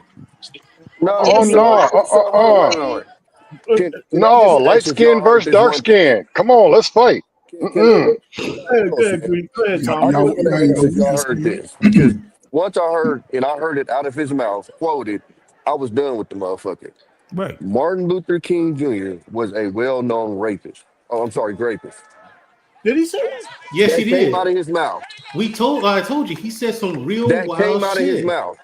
about black people. So listen. So when I hear niggas taking up him, I'm gonna reasonably think that quote didn't go through their ears because I'm sitting there like and listen, I ain't never heard of this dude till this shit happened.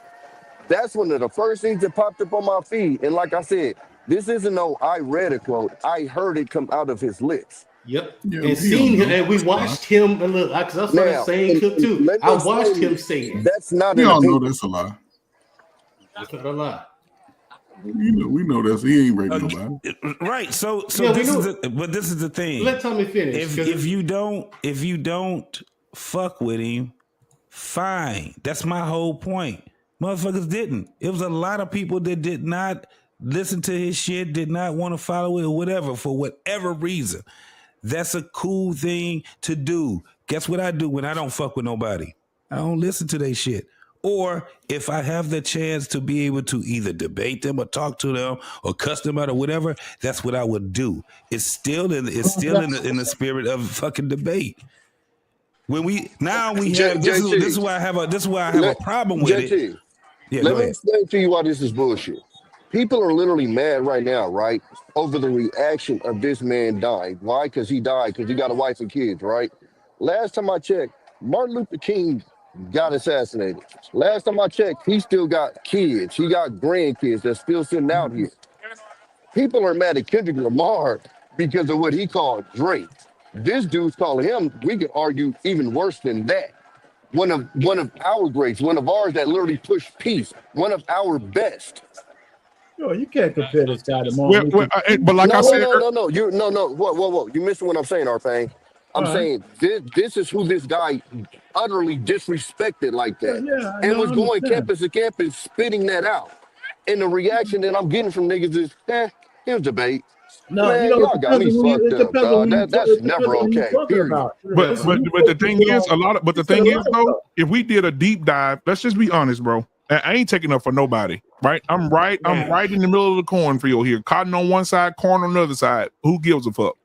But I will say this: if we did a deep dive on all of our leaders, whether white or black, all them motherfuckers and did some fucked up shit that we don't agree with.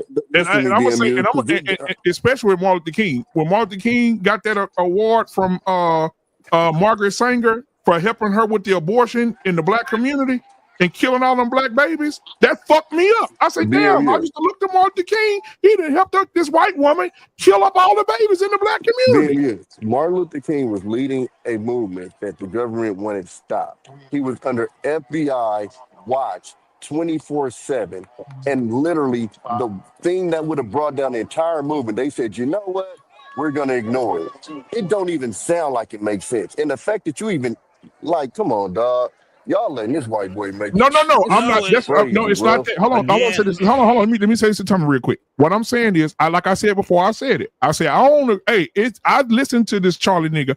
I don't agree with half the shit he say either. What I'm saying is that when you find out things, it shocks you. And I was gonna do this show a long time ago about, damn, wait a minute. So Martin King stood for civil rights, but then he also helped Margaret Sanger. He was one of the people that she went to and said, hey, I need you to help me. The preachers, him and the black They went to all the preachers and the deacons and the nurses and black doctors, and they said, we're gonna sit down with y'all. We need y'all to give this option to your community. And Martin Luther King was one of the preachers who sat down in black houses and told the women, if you don't want to carry these kids, you can kill them. Gotcha. And now, they went, so after they got abortions, we had what? How many abortions we had now? 30 million? Abortions and sterilizations. Abortion and sterilization, by the way. Here's the thing about that, though. Just Google it. Google it. It's right there on Google. Here's the thing, man. Here's the thing about that. I mean, there's context that you're leaving out. Just like anyone makes an argument about why black people are in the situation they're in now, you leave out a lot of context, a ton of it, and a metric fuck ton of history. You leave all of that out. Here's the thing with that. Mandre, hold on real quick, Mandre. Let me ask you a question. Hold on, Mandre, let me ask you a question. If tomorrow you Googled me and you saw 10 years ago, I got the Hitler Award of the Year. Are you looking for context? Are you gonna say, "Man, why the fuck does BMU got the Hitler Award?" There you go. There you go. Hold on. There you go. You're looking for context because you asked a question. No, I I'm know saying why you did it. You want to know and why? Here's the thing with Martin Luther King. The reason why he did that is because he was tricked into that, just like the government tricked him. That man was he was a fucking genius, man. When you said he was tricked, yes, he was, and that's why he. Hold on. Here's the thing. This is why. Here's the thing. You guys know this well. Martin started off with peace this, peace that, but then eventually Martin figured out that Malcolm was right and he was wrong. That's why his whole tone changed towards the end of his life. His whole tone changed. But this is the thing. And he started preaching a different message. No. This is the whole thing. Because people talking about it as if Martin Luther King said this shit publicly. This is what I'm saying. We keep bringing up him and Malcolm X. One of the things that what you get, especially that whole thing where I led my people the wrong way and things, you know where people got that from? The book he wrote. Most people don't even know that he wrote a fucking 5 books. Nobody read that shit. But when we talking about something that's happening right now, currently, we always bring this shit back to that dumbass shit that we talking about. And ain't none of us up here other than Coach Ferg and Art Payne that was living when he was still living. Right? Okay. And Coach Ferg was a baby. Art Payne was 15 years old during Jim Crow, wasn't you, Art Payne? No, he was 25. I was 2 months. So all of this shit that we get, all of this shit that we get is third party. A lot of this shit is third fucking party. And you're right, Mandrell. It does take context to have it. But that's my whole point about what happened now. It takes context. So when we're talking about something that's happening right now, how the fuck do we always get back to slavery?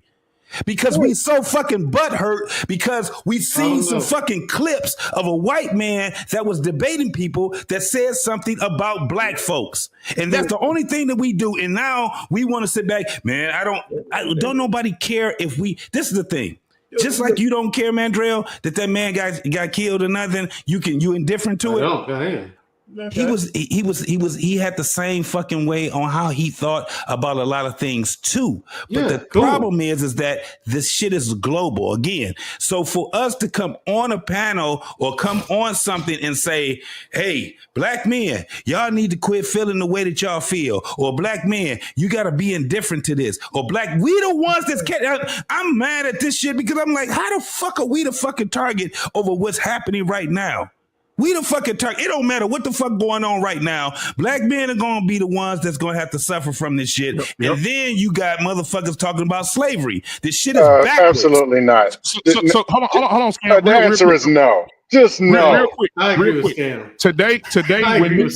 Today when all this stuff happened, like, you know, like Mandrell, people were sending you stuff. I was getting a lot of stuff. And so one of the ladies that I know that I go to church with sent me a video and she said, this is the man that we're all happy. This is a church lady now. This is a man that this is why we happy that he did.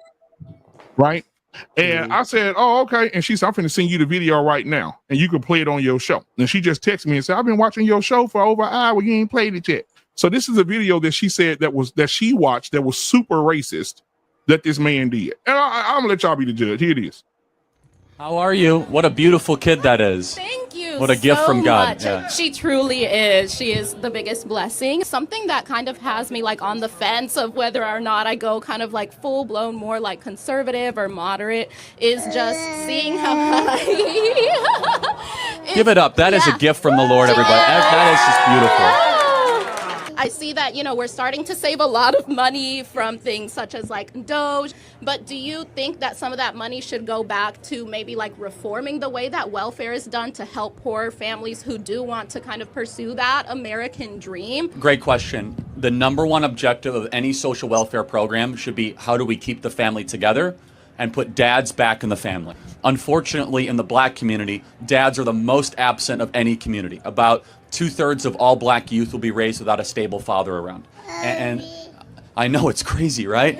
And that little precious angel of yours deserves to have a father around. And unfortunately, as we've removed dads from families, government has come in and has taken the place. So some people need help and they need social assistance.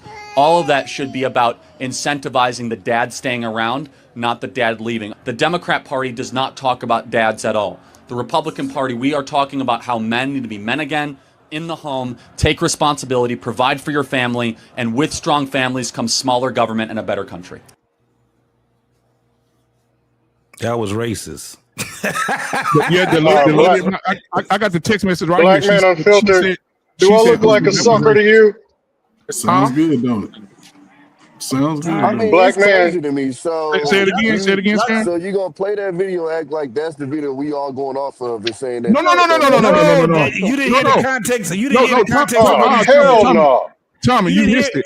Tommy, you missed it. You missed the The lady at my context. church sent me this video and said, will you play this on your show tonight to show people that he's racist? I said, yeah, I'll play it. I forgot. She just texted me and said, I've been watching your show over an hour. You ain't played my video yet. I said, okay, I'll play it for you right now. So she sent it to me and I put it up here.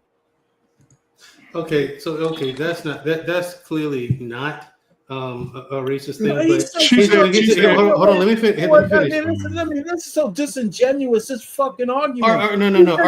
He said a lot of bad things about black people. It still doesn't justify a fucking assassination and destroying our country. Listen, if we start killing people, for Hey, Tommy finna blow up. Tommy, don't blow up, Tommy. If we start killing people for what they say, it's over for all of us. That's the only. That's all of us, man. Go ahead. I mean, it's so disingenuous. He said a lot of bad things about black people. So the fuck. Hey, answer this question, y'all, when you finish. Answer this when you finish. Bad things about black people. It doesn't assassination coming with something you don't like somebody to say is the issue. That's the issue. He said shit people don't like to say, so they shot him, man. If our country devolves into that, man, we're all done. Man, this is some stupid shit. HBCUs because of threats, because black people dancing on his fucking grave. We don't have nothing to do with that. That's not true. No, That ain't even true. What the hell are you talking about? But why they shut down the HBCUs, man? Why they lock them down? Because of the threats. What are you talking about? So those are threats. Where you think the threats came from? Our pain. Wait, listen, hold on. Y'all subscribe to the dumbest shit, and then y'all say that's what all black people are doing. Hold on. This shit is crazy. Listen to how goofy that. Wait a minute. Wait. So you're justifying the fact that this dude got knocked. Hold on. This dude got knocked down by one of his own, and instead of them smashing on their own, let's go get the people that's laughing at it. We're more mad at the people that's laughing on his than the ones that did. because he said So you guys are being Tommy, I don't know, Tommy. I don't know. So wait, but let me say this part too. Because you didn't see all the TikToks of black people dancing on his grave? So you didn't see any of the TikToks. I feel like I have to explain this to people. But the only language that I crazy out there, and I only speak one language, my guy. My only language I speak is English. You can't rewind this tape one time and hear me one time say that it was okay for that to happen. Period, point blank. Why y'all hear stuff and then y'all just get to, but like nobody said that. I mean, the guy's not perfect. Nobody's idolizing this dude. That's why this argument is fucked up. Hey, Tommy. The issue is we can't have people getting shot for their ideas. Yeah, I think That's that's the common issue. sense, R-Pain. That's not where the issue comes in at. The issue comes in at when people when people, they about to play this music. Hold on. Damn. It's not common sense. It's not common sense. That's the reason why you have the passion between our pain and myself, because you guys keep taking it out of context. My The question answer is out of no. context. Oh, okay. Here's my question to both you and our pain, because JT, this is gonna be one of them issues for you and I. Okay? Oh yeah, most definitely. We've been on a before I disappeared. We've been on a good streak. You my brother. You my brother. Yeah, you and my I was brother. on a good long streak of agreeing with each other. Yeah. This might be another one of them ones from the beginning. Yeah. It is what it is. My question to you and Uncle Ruckus is, why the blue fuck do you guys care? Because it's not that we care, and that's why I keep saying you guys keep taking it out of context, right? Crazy, this is one thing that you did to disqualify yourself, Mandrell, is that when you said, I don't follow this guy, I don't fuck with this guy, I don't care. So it automatically takes you out of the context because you haven't followed enough. What me and our pain was talking about is in the spirit of conversation and debate. Okay, gotcha. For someone to get killed off of that, and everybody else takes it to a whole different space where they start talking about race and they start talking about all kind of bullshit. He be saying some wild shit about black folks, and we like, okay, we understand it, but he gives a goddamn platform where it's like, prove me wrong in that spirit. And it's easy now.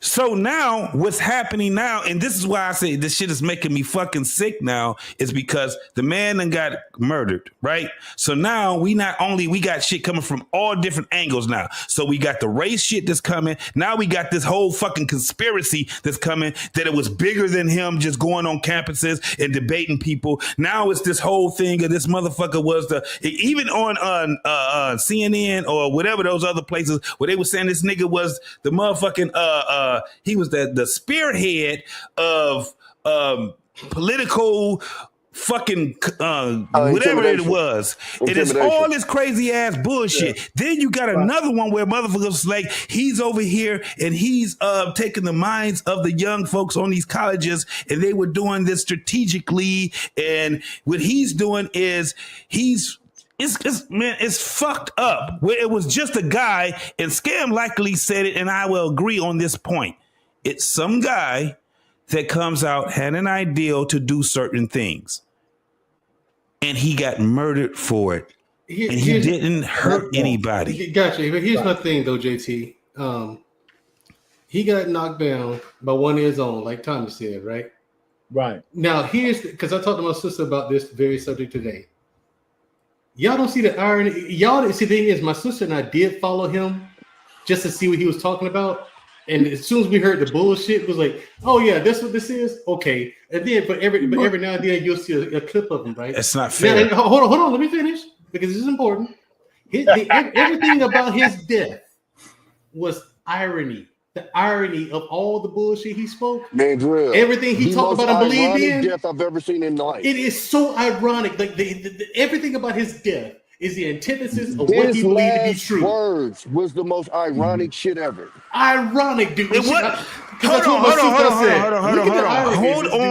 on. So that's another thing that was really fucked up, and it was taken out of context too. No doubt. It was definitely taken out of fucking context. And this is why I'm telling you, it makes me fucking sick. When a person was asking him a question and he asked them a clarifying question. Right. And in the middle of him asking a clarifying question, that's when he got killed. And everybody's saying, well, that's irony. Let me know when I was No. I'm not talking about that. I'm talking about that was to Tommy. Go ahead, Tommy. Let me tell you why you wrong, JT. Number one, bullshit. That was not a clarifying question. That was a deflection. Let me tell you what was even more ironic. the actual question that person was asking him about happened that very same day too. They had a mass shooting, and he knew exactly what they meant when they said that. His deflection was back to what one of his talking points was that we are more violent than them, which again made it way more ironic. And then for him to, I think one of his things was, I'm more likely to be attacked by a black guy than a white guy. Ironic who took, like, the whole thing is so fucking ironic. Even if that was the question, but this is the thing, even if that was true, so fucking what? He didn't deserve to get killed. Now, let Tommy, me ask you you a forgot to question. say- Hold on. Tommy, you forgot to say checkmate. Y'all learned y'all Let me deflection ask from you a him. question, Tommy. Black folk, y'all gonna have to choose a side. Wait, Black man. folk, Wait, choose a wait, side. wait, Choose a wait, side. Wait, it ain't gonna be black folks. Black folks don't choose black folks. Choose a So let side. me say this. Choose a side. Let me ask this to Tommy then. What was the question that was asked to him?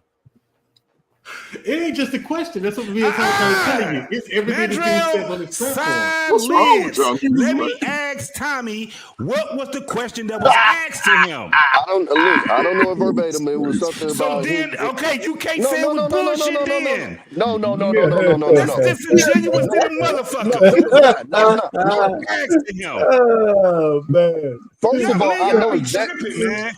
Y'all be tripping, dog. Y'all be tripping. You don't even know what the question was, but then you say what he said. That was my whole point where I said this shit is bullshit. I don't know it Lexus get in. verbatim. Let It Lexus doesn't get in. matter. If I tell you what I think it is, I guarantee you I'm 99% right on what the fuck I'm talking about. I might have a word missing or not. Is what I'm saying. I can't quote it exactly. But what the person was asking was his opinion on the mass shooting. He didn't know. That means that he gave us that means he gave a statement. He didn't give a statement. The guy asked him a question. And the reason why I know it, because I know what the question was, and I know how many times it was asked to him. Because guess what I did? I followed the things that he was debating about.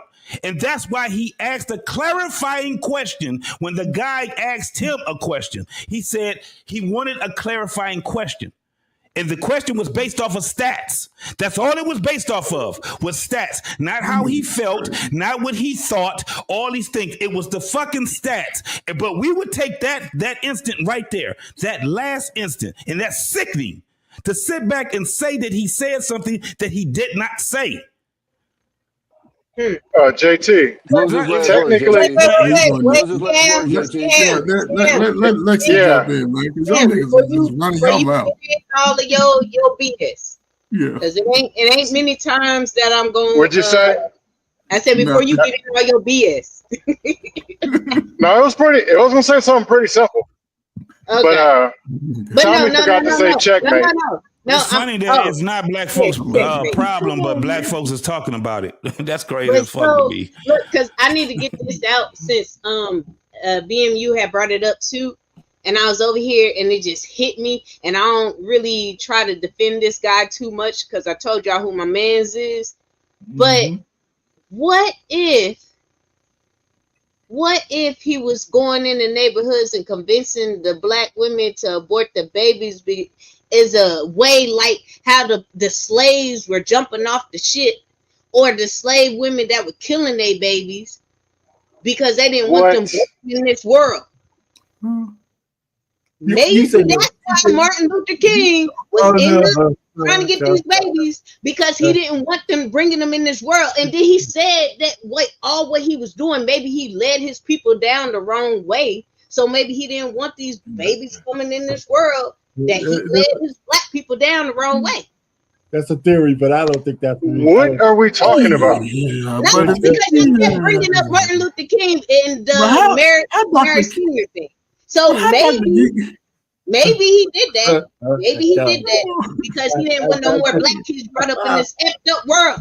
In the effed up world where we're arguing over this white man and saying like, okay, he did have the right to speak his feelings, but that doesn't take anything away from what he said about Martin Luther King. Alexa, if you've ever, I'm bringing up Pee Wee Herman next because this is out of control.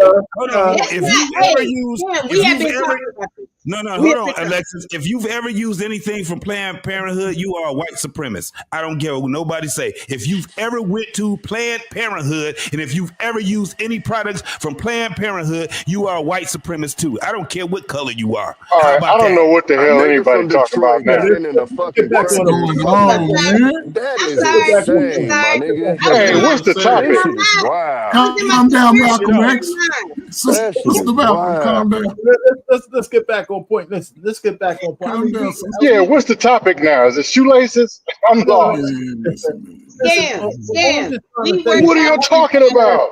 What? hold on, Calm down, man. Y'all I'm tripping. gonna ask you a question. Y'all Just didn't hear that topic. no, we heard you. I don't know how we got back to Martin Luther King though. Oh, Yeah. damn. No, What because we I wanted talking to get it. I wanted to give him his flowers because No, I don't give Martin his flowers often, and the thought was in my mind, so I wanted to hurry up.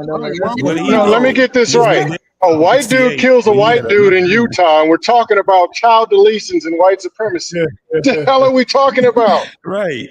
So I'm wrong for bringing up Pee Wee Herman. No, I'm wrong. Or Oh, shoelaces and but Nikes and cross colors. that white guy talked about Damn, you Martin don't Luther get those King. No, privileges. okay, that's not all. No, that's not all he said. Hold on, because here's another point. Because I want to get back to. Hold on, I want to get back to this point because I do have to go. I got stuff to do tomorrow. Go ahead, man, Joe. I miss you, man, Doug. I ain't seen you in a minute, man, Dre. Here's what I meant by it's the most ironic death ever. Okay, he would say all the time that black people, one of the reasons why black people are so violent and so bad is because we come from a single parent household. Well, the white kid who killed him was from a 2-parent household. Well, black people are so violent and so bad because, well, they don't respect police. They don't respect police. If they had police around, then they'd be better. Well, this kid was a son of a cop. Okay. Well, black people like it's everything he said about black people. Irony. It was everything insane. he said. And now his household is a single parent household, right? I mean, that's what his house is a single parent household. Everything he said about black people. It happened to him. I was like, hey, Mandrell, one more thing. He said he was more than likely. And you need to have your ass whooped. It's true. Hey, JT, they were arguing about will he die more at the hands of it was a debate. So technically he lost that debate because he died at the hands of a white man right then. Well, that is true. So he lost the debate. Hold on. From a 2-parent household who goes to college because he said black people don't go to college. He said black people don't go to college. Hold on. That's crazy. Them motherfucker that y'all gonna use the man. This is where the shit gets sick. JT, you asked for it, you got it.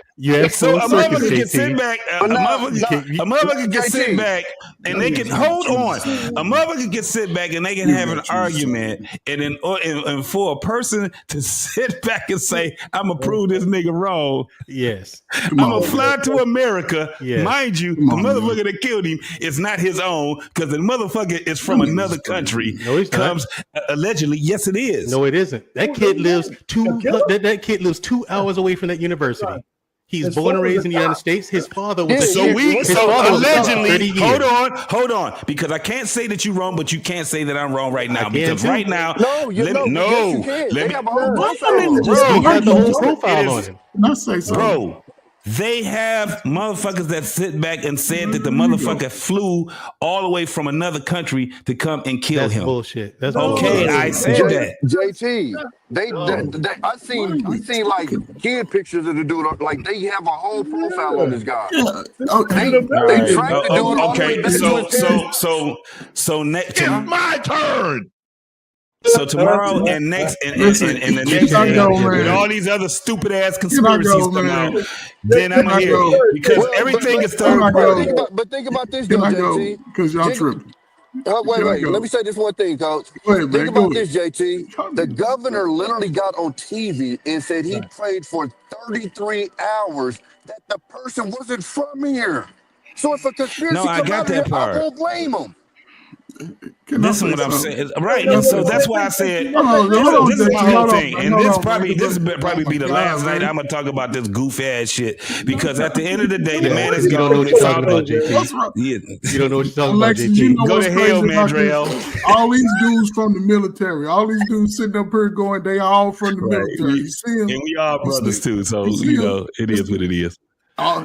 But go Let ahead, me go say ahead. this, right? This Let me say shit, this. Tommy, I'm this gonna shit say Man, wild this. to me JT, tonight. just I run don't with them all, understand little this. niggas. We Oh go my back God, and man. forth. It's whatever. See, that's the problem with y'all, man. Y'all gotta Just choose a bring back side. old times, Mandrell. JT, don't be playing into these little young boys' little mind shit. All these dudes right here, they 40, so they a little wild. Now I'm gonna say this now.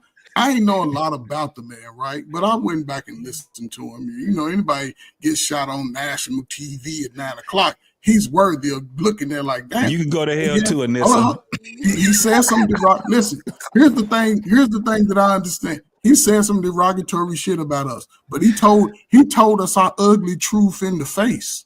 He slapped us in the face with our ugly truth. So black folk, y'all gonna have to choose a side. No, I That's choose a bullshit, side. Trey. Hold on. No. Y'all gonna have to Trey choose a Ferg, side. that's bullshit. Well, That's anyway, bullshit. if we gonna have to choose a side, because here's the thing: we try to say that the kids is bad and they run out here being misfits. He said something, and I believe and this is where black men, since y'all say y'all leaders and they doing all, this is an opportunity to go get in front of that whole system and go get your sons and daughters. But yes. it ain't. Hold on. They took him out. So he said the kids were bad and got took out by an adult? Yes, he got took out by an adult. Another pompous boy who's brought up in the same system to keep the ideology going, to make sure niggas don't get the message. No. Trey Ferg, everything that he's saying, everything got flipped upside down. I hate niggas too sometimes. Everything he said got flipped upside down. I get tired of black folk crying about the shit that they ain't taking the opportunity to get into, and crying about the shit that they wasn't even living under when black folk was the richest among the slow ass people. That's what I I said get tired earlier. of that. So the only thing I'm saying is now scam for the brothers who's always said the system and the man and somebody. This is an opportunity to get in front of this shit. Y'all crying about the women who y'all can't even date. There it goes, Trey Ferg. We gotta choose a side. Trey Ferg. I said it an hour ago. Ladies sometimes run from you scary ass niggas, but y'all want to choose a side. It's time to get your boots on. I said it an hour ago. That a white man kills a white man and somebody gonna bring it up about 50-50 in the women. You're doing it right now. Can we roast the pig now? Well, shit, y'all brought up slavery. Anybody go barbecue? Come on, man. Wait a minute. 60 people got shot in Chicago last week. 60 people got shot in Chicago last week. What are we talking about? Hold on, Ferg. You can't say shit about him when motherfucker bringing up slavery. Don't look. You can't say shit to Coach Ferg if you bringing up slavery. At least he's more prevalent in what he's talking about. Y'all brought up motherfucking slavery. We acting worse than the slaves now because everybody won't tell on each other and be mad at each other. They don't want to leave the plantation. It's a time to leave. This is your best time. Okay, here's the thing. Here's the thing.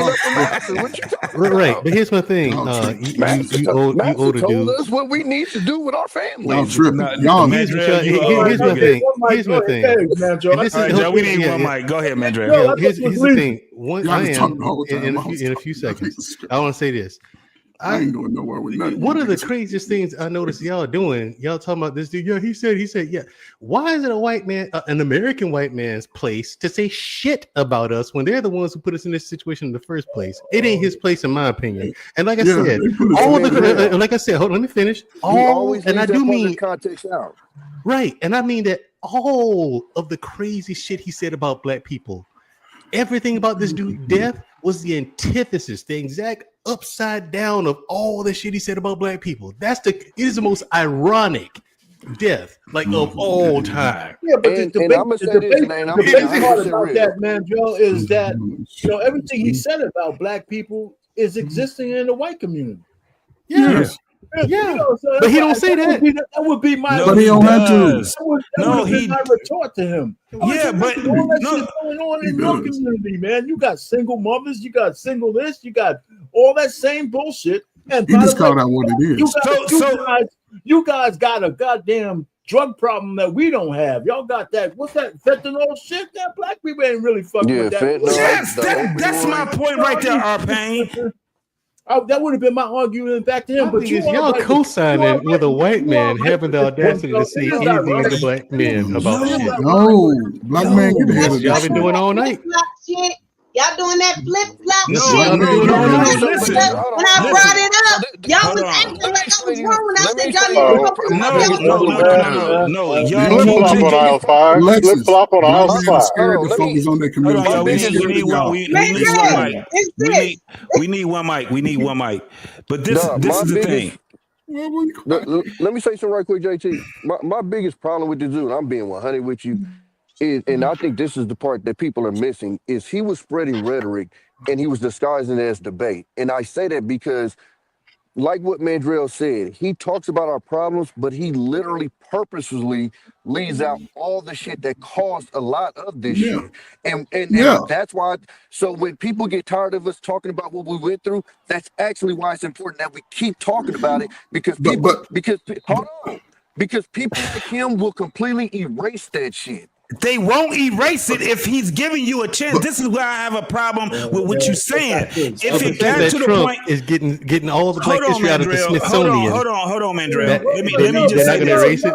Let me say this. You could dispute the yes. So let me just say. Let me just say this.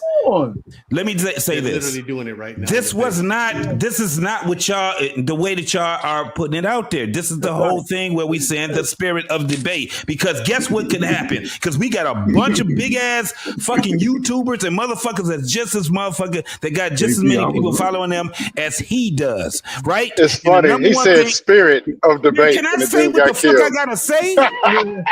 We keep going around in circles on this shit. Yeah, listen, we don't have to agree on this panel either. I just want to finish my fucking what I had to say. Finish what you gotta say.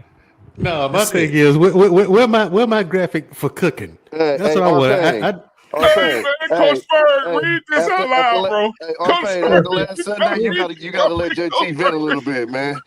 Y'all niggas is tripping, man. Play show that. After the way the Packers did, dog, we go ahead and vent, JT. Let it all out, dog. Oh, I ain't worried about that. That was the first game, dog. You already know what it is. We them Bears about to catch. They about to catch it, homie. Speed, I know you ready to run. They about to catch it. So this is my thing though, man. Let's get back on point, and then we can go out there. We can start bullshitting because it is the barbershop. My whole thing is this. This is not about going hard for Kirk. This is not about this whole. My whole thing is that we've taken it out of context, y'all. We've really taken it out of context because this is what I have a problem with. And I mean, you can shake your head, Mandrell, but I've been on these fucking panels and everybody goes to the same fucking thing. It goes back to slavery. How? It goes back. I can't explain it to you right now because you ain't been on the fucking panel. Get your ass back over here in goddamn cyber world, and then we can go. Maybe you can't explain it because it don't make sense. No, but that's my whole point. Right. Because they take things out of context. No, you talking about, this is what I'm saying. We keep thinking that this shit happened in a fucking city and everybody just talking. This shit is global and everybody has their own shit. Think about this. What we're seeing is just what the black folks is just saying on the panels. The shit that we see what the white folks is doing is on clips. We understand how this shit go. All of us do. We understand that first and foremost, we have bigger voices than we give ourselves credit for. And when we're talking about someone that's talking about something, some rhetoric that has to do with race, especially if you're white and you're talking about black issues, the way that we conquer that shit is that we get in the same space as them and we go in there and we demolish their fucking way of talking, their talking points. We get rid of that shit. That shit that he was saying easily. Man, quit interrupting me. That shit that he was saying, that shit that he's saying, if we saying that it was that easy for us to demolish his way of thinking, demolish his talking points, we could have easily done that shit. You know what he would have did once you gave him that motherfucking invite? He would have came over there, he would have talked to your ass, and you could have had the fucking conversation. What we you know the motherfuckers that was way go on, JT. Did he ever go to any black colleges? No, he didn't. No, we got to land it somewhere, man. I mean, right. So all right, I'm gonna get to it. The motherfuckers that was way more madder than him was the motherfuckers that was LGBT. Oh yeah, the motherfuckers was the ones that was mad at him while he was doing his thing, and he was out here debating people that were black, the kids that were black. Guess what? A lot of them did. When they left that microphone, they said, "Damn, you do got a point on that point." And if they didn't, if they couldn't get his ass that day, they couldn't wait for his ass to come back so they could go out there and debate him. It was something that was for. It was something that was for the children, not us old motherfuckers that's caught in our fucking ways talking about fucking slavery that we put on. Hold on, JT. No. But here's the caveat for me. Like I don't take no side to it. You know what I'm saying? But here's the thing, though, because everybody understands YouTube is a platform of adults. Going to colleges and speaking in the language, because he makes the statements about us, but he leaves out some of the reasons why. We can point to a possible reason why over the last 50 years, over this whole democratic welfare recipient handout father separation, he'll speak to what's happening, but he doesn't go back. He would have to do that with adults. Going to young 18, 20-year-old college kids like that, who most black people, if they ain't really got no money, they come from those humble beginnings. So to try to have a debate with somebody like that, no, he's completely out of their league. I disagree. But again, they don't have the understanding to have a conversation with that. Yeah, but somebody like Arpain, somebody like Mandrell, Arpain, Alexis, who've experienced life, and y'all can pinpoint to some of the reasons why. That's the problem. But it's not that. That's my point is this. When you talk about college students, they're supposed to be 18, 19 years old, JT. Yes, that's the ones that you but you can't talk about what's going on with black people. This is what I'm saying. I'm gonna end it with this, man. But I'm just trying to get to the point, and I'm glad that we having this type of conversation. I would rather have this conversation. You're talking about majors in debates, majors in medicine, majors in what is it? Scientific politicians. You talk about people that's going to a college. You talk to people that's going to a college or going to an institution where this is the thing that they're talking about. At the end of the day, this man was 100% this whole conservative, and he was a hard conservative, and he was going into hard liberal institutions, and he was having debates with the children, the ones that actually matter. The children are the future. Yeah, but he's not going there and telling them. They couldn't retort to some of his. Yes. So what happened when you? Hold on, JT, for a second. But that's not a fair fight. They couldn't. That's right. It wasn't. He's not fighting to win. But what I'm saying, they don't have the wherewithal to debate him on his logic. He's speaking. Not.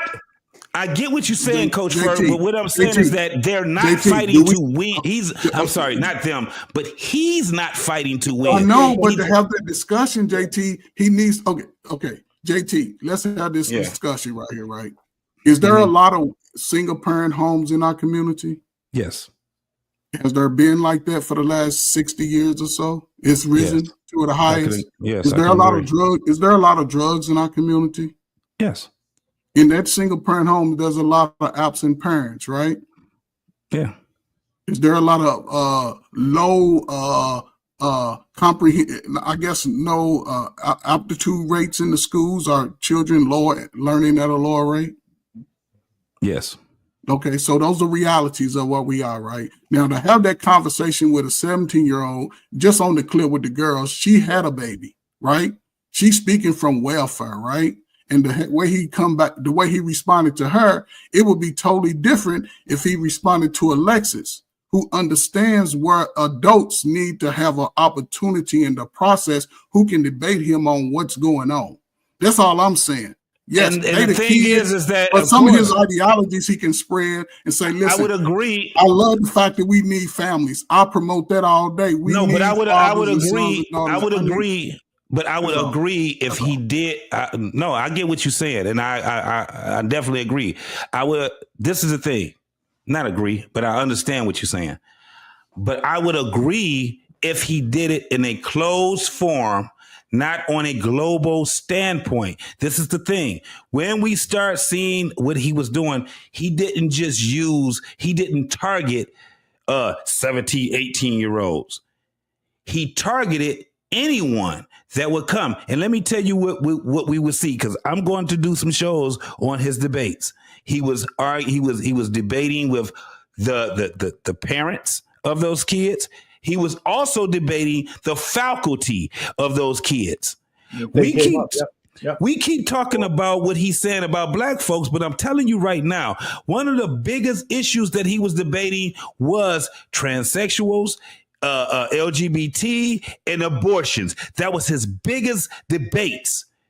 He did not just come out here and just start spewing shit and nobody's giving him feedback. That's my point of what I'm saying. What they were bringing up, whatever it was that they wanted to debate him on, right? But JT, see what Paul Bennett just says right here? This is the thing that these guys weren't able to retort him on when he would throw out these kind of statistics, because they're not true, right? Well, if you look at the real crime statistics, the numbers are not what he would just state as fact. And there was nobody in his forum to say all this, even though he was trying to, wait a second, though. Even though he was trying to debate, what I'm saying is the person on the other side, if they couldn't retort, then the message of a real debate is not being had. He's really preaching a little bit, and it's in the form of a debate sometimes. Not all of it. The other thing that you said, that we're missing the point. The black people, just because he has some bad shit to say about blacks, that wasn't the number one thing he was talking about. He was talking about trans. He was talking about all kinds of shit. And we're getting hung up on the fact that, he mentioned blacks. So all of a sudden now he deserves to die. You talking about all the shit we argue about. We argue about that. He talked about everything that was on the left that was messed up, not just black people.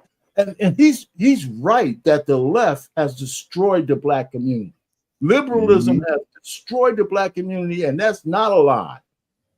It's not a lie. Our undying, unfucking wavering support of the Democratic Party, those wolves, those white liberals, and now the new black liberals have destroyed us. Yes. He's right about that. Brandon Johnson is a goddamn monster in terms of how he hates black people. He put all those goddamn illegal aliens in the black community, took the money, the little bit of money they have, and gave them the schools and the housing and all that shit, while the black people are under siege by the monsters in our community. Yeah. Then say, the murder rate's down from 1,000 to just 600. Two a day is okay. The guy's a monster. Okay. He's a wolf in sheep's clothing on the Democratic Party. And so this is the kind of, so I'm not saying, so what I'm saying is there's two things could be true. He did like to have a debate, but sometimes the debate was too much in his favor because some people couldn't retort when they should have. I think the answer to that, though, to take whatever talking points he have, was for us to pack it up, find out where he's at, get in front of him, because this is the culture we're in right now. This is where I have a problem. The culture we're in right now is when people, especially when you have guys that have big channels and things like that, even if you got small channels, if you feel that you can go out there and you can make him look bad on what he's saying, that's the thing. You would contact this man, you would get in front of him, in front of whatever type of forum that you guys set up, and you would have that debate with him. That's my point of what I'm saying. That's the spirit that I'm talking about. Listen, I've seen the things, and it's only been 8 months, probably tops 8 months that I was looking at his stuff. And I've seen things that I disagree. I was like, yeah, man, I'm going to do a show on this right here because he's wrong on this right here, right? We could do a show on this right here, or contact that dude, find out where he had, because guess what he did have? He had itinerary, and it was on the doggone internet.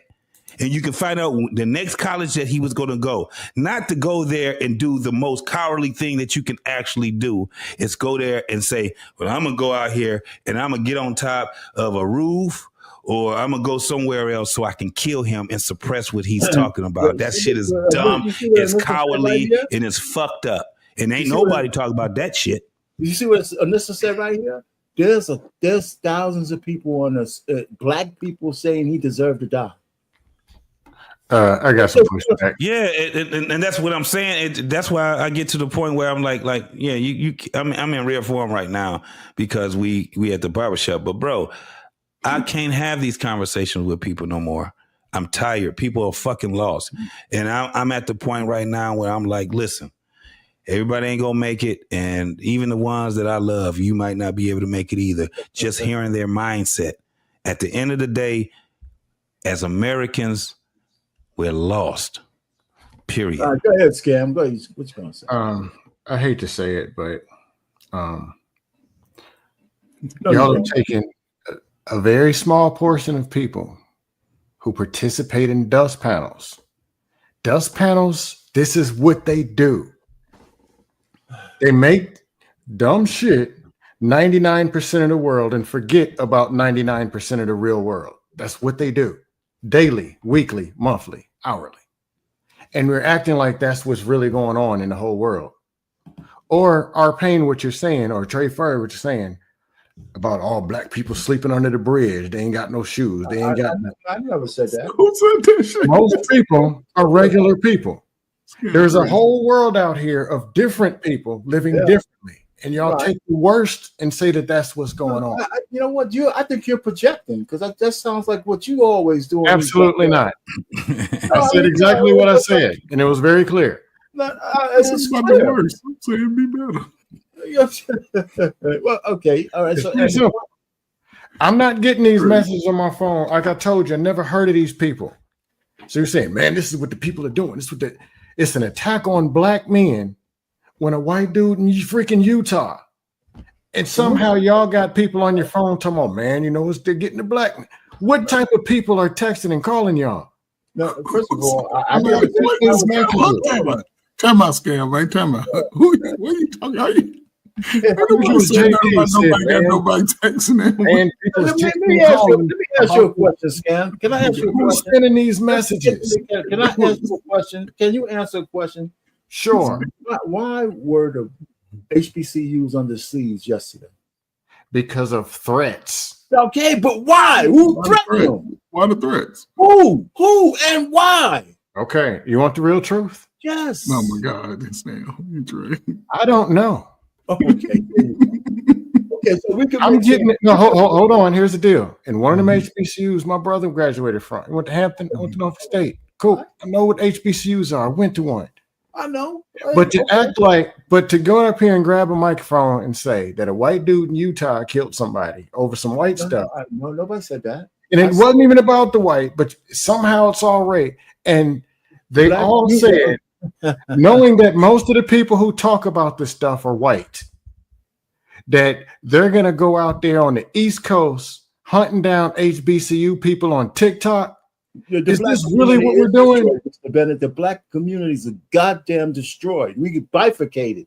We got black people. I don't know what you're talking about. I'm talking about HBCUs. I'm just talking about what Mr. Bennett said. Black people, black communities half dead, man. Nobody's going down to Harlem and those places in the bad parts of Chicago. R-Pain, you're doing it right now. No, I'm doing the very thing I said right now. You ain't get to the point, man. Listen, you keep talking about this horse shit about the white man. The white people called up the HBCUs with a threat because they seen a whole bunch of you jigaboos jumping around talking about, you know, I'm dancing on Charlie. Y'all see this shit? Y'all see this? No, yeah. But that's what I'm saying. I'm asking you. Somebody actually made a threat. You're talking about college students as you jigaboos, and you complaining about white, and you talking about a community? What are you doing right now? I'm having a good time talking about. Y'all know what I mean. You know, that's better than you got. The only jigging is the jiggling belly you got. You want to talk about life or death? Open up that refrigerator. it took Yeah, I'm like, you better be quiet, man. kind of hard there too. You know? No, Trey Ferg, y'all just watched it. The topic is a white dude over there, and he's talking about how bad the black community and calling them the N-word. No, I'm not. He's calling black people in the black community and HBCUs. But HBCUs were on the scene yesterday. You're the problem. And if you say listen, it wasn't connected to what happened, then you're the one who's missing the point. That's why I say black folk got to choose a side, man. We got to choose a side. And here right you now. go. Choose a side. Hold on, That very side is black people to beat up other black people. Hold on, That's Scam. what you're talking about. Because you swear everybody just mistreated everybody for the last 30 years that was black. What are you talking about? I didn't exactly. Same thing you're talking about. So what the hell are you talking about? So I'm saying this, Scam. Listen. And y'all get mad, and I'm supposed to take this serious. So now when I start trolling, I'm the bad guy. Y'all throwing anything out there. Every time you come up here without your mustache, you get to talking crazy. Next time you come I up said simple stuff, and I stayed on topic. And he's calling HBCU people who got nothing to do with it, calling them niggers. Listen, the hell are we talking about? Listen, our pain said the black community is destroyed. Listen, what does that got to do with a white dude in Utah? Hold up. He just did a Charlie Kirk, unfortunately. That's all he did. Not even. Rollo Kirk. Hold up, Scam. Hold up. Because what he's doing, right, he's identifying some of our ugly truth. Ain't nothing wrong with that. This is why I say, black folk, we got to choose a side.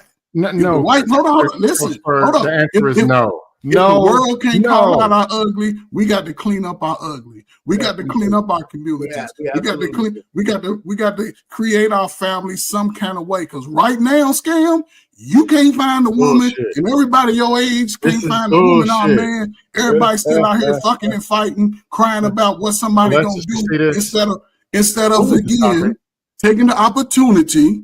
What was the question? You hear this shit? To sit back. We're talking about the topic could be shoplifting. Look at the world for what it is. Talking about black niggers in the HBCU. Oh my goodness.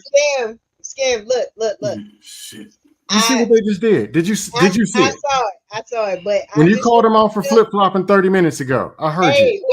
Wait. I didn't flip-flop. That's what y'all doing. Wait. Look. I want to say this. Okay. I enjoyed being up here with you guys. Oh no! Don't leave us to scam. Hold on, Alexis. No, because one question, Alexis. I'm the only up here with hair. It's my turn. One question before you go. I'm about to try. Hold on. You make us look good, and now you gonna help. Is this nigga you feel the need to entertain? Alexis, did you see this? That's the only question I got to ask. Did you see this, Dust? I did. As long as you can admit that we saw your nonsense too. But anyway, but look, why not? I'm just saying. I enjoyed being up here with all of y'all. Shout out to JT, shout out to BMU, Tommy, F the Raiders, and everybody, first trade, everybody. Like, I enjoyed being up here with y'all. I got to get back to my other job. I got to get these reviews done and all that good stuff.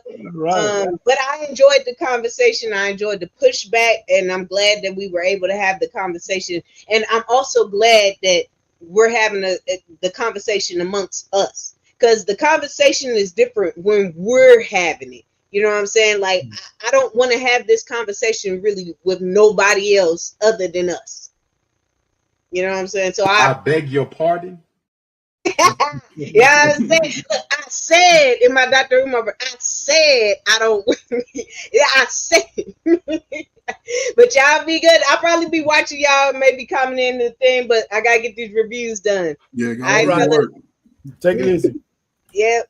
All right. Have a good night, Lexi. Shout out to Dr. Umar for calling out the people dancing on the grave, man. He actually said something I agree with after a while.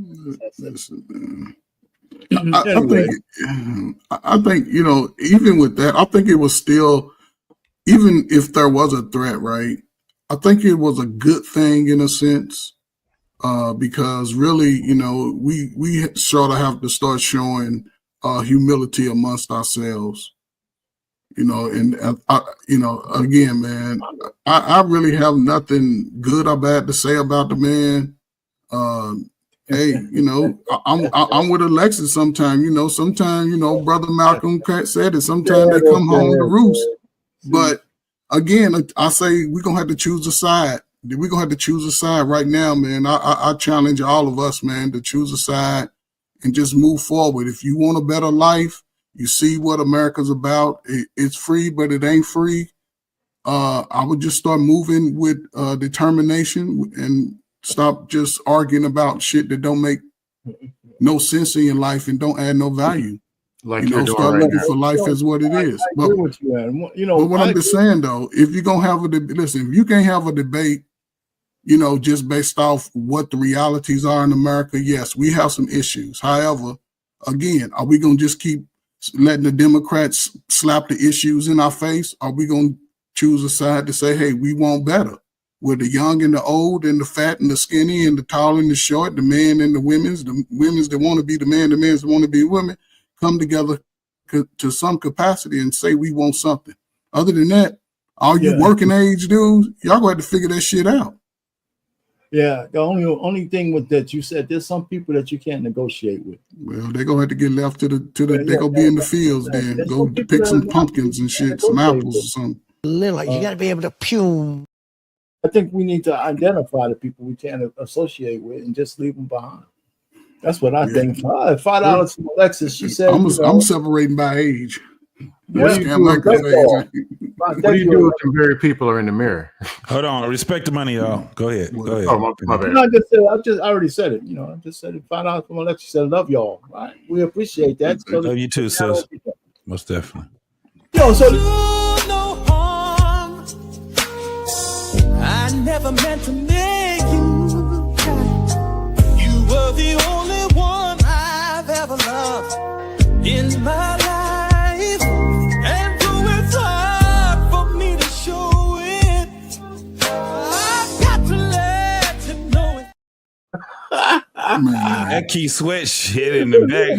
That I don't know why Eddie ain't got no Oscar yet, man. He's Jimmy got soul. Jimmy got soul. 1, 2, 3. Man, popping out of me. Sound good. Yeah. 1, 2, 3. Hey, Curly, let's rap with Jimmy Early. Got a home in the hills, Mercedes Benz, hot swimming pool, got lots of friends. Got clothes by the acre, credit to spend. I can wake up tomorrow and find nobody there. Jimmy want more, Jimmy want more, Jimmy want more.